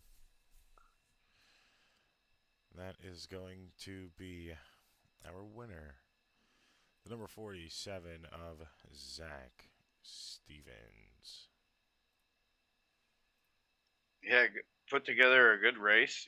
Like we talked, he got caught up in some stuff early and was able to recover. A small market team with just two drivers, so and to have both them two drivers talking to us at the end of the race is huge for those guys. So shout out to that team. Great job, Greer and Stevens for 1 and 3 tonight. Well, of course, we've been in the sim so long, and give me a black screen. That means no one stuck around after the fact to let me finish. So we're going to go ahead, pump back to the white flag, and hopefully we can keep the tower up. Of course, Zach Stevens gets the win. The unofficial results as they go around one more time on the track. It has been a crazy race here tonight. We had about a official airborne count of 4, and I believe when I was looking earlier, I think we had 13 cautions, 47 lead changes in total. That's not even counting the lead changes at the line. Oh wow, I didn't know we could see that. That's crazy. 47. That's more than the amount of drivers we have, and that's about 1 per 2 laps. So definitely made it interesting for us, and it's an exciting finish. Of course, it has been a fantastic race. I feel like, couldn't have been better to finish off the round of 8 any other way. Of course, adding a few extra little things to make the broadcast better. Little hiccups here and there, but nothing that had stopped the product for you guys to watch tonight. Of course, unfortunately, our live coverage has to end at some point in time.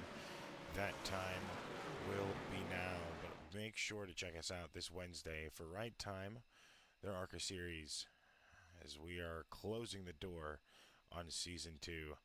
Thursday will be the Truck Series as they finish up the first season of the playoffs. And then, of course, on Naris, Friday for the trucks, they will be at Dover. And I believe the Cups at Pocono. So be sure to check us out multiple times a week right here on Twitch. Of course, on behalf of the American Stock Car Racing League and the Asphalt Racing Network as a whole, we would like to thank you guys for tuning in here tonight to watch these drivers give you one hell of a round of eight finish. Yeah, look forward to getting to this Final Four, and then of course our head-to-head matchup for the bracket next week as well. So excited, can't wait for it. Of course, it has been a great one, ladies and gentlemen. As always, we are going to leave you with the white flag lap. It is Tyler Jones and Mickey Stewart signing off. We hope to catch you next time. Night, everybody. Hell yeah. You did do it. I was wondering if you snagged it. Of course I was going to do it. Good night, everybody.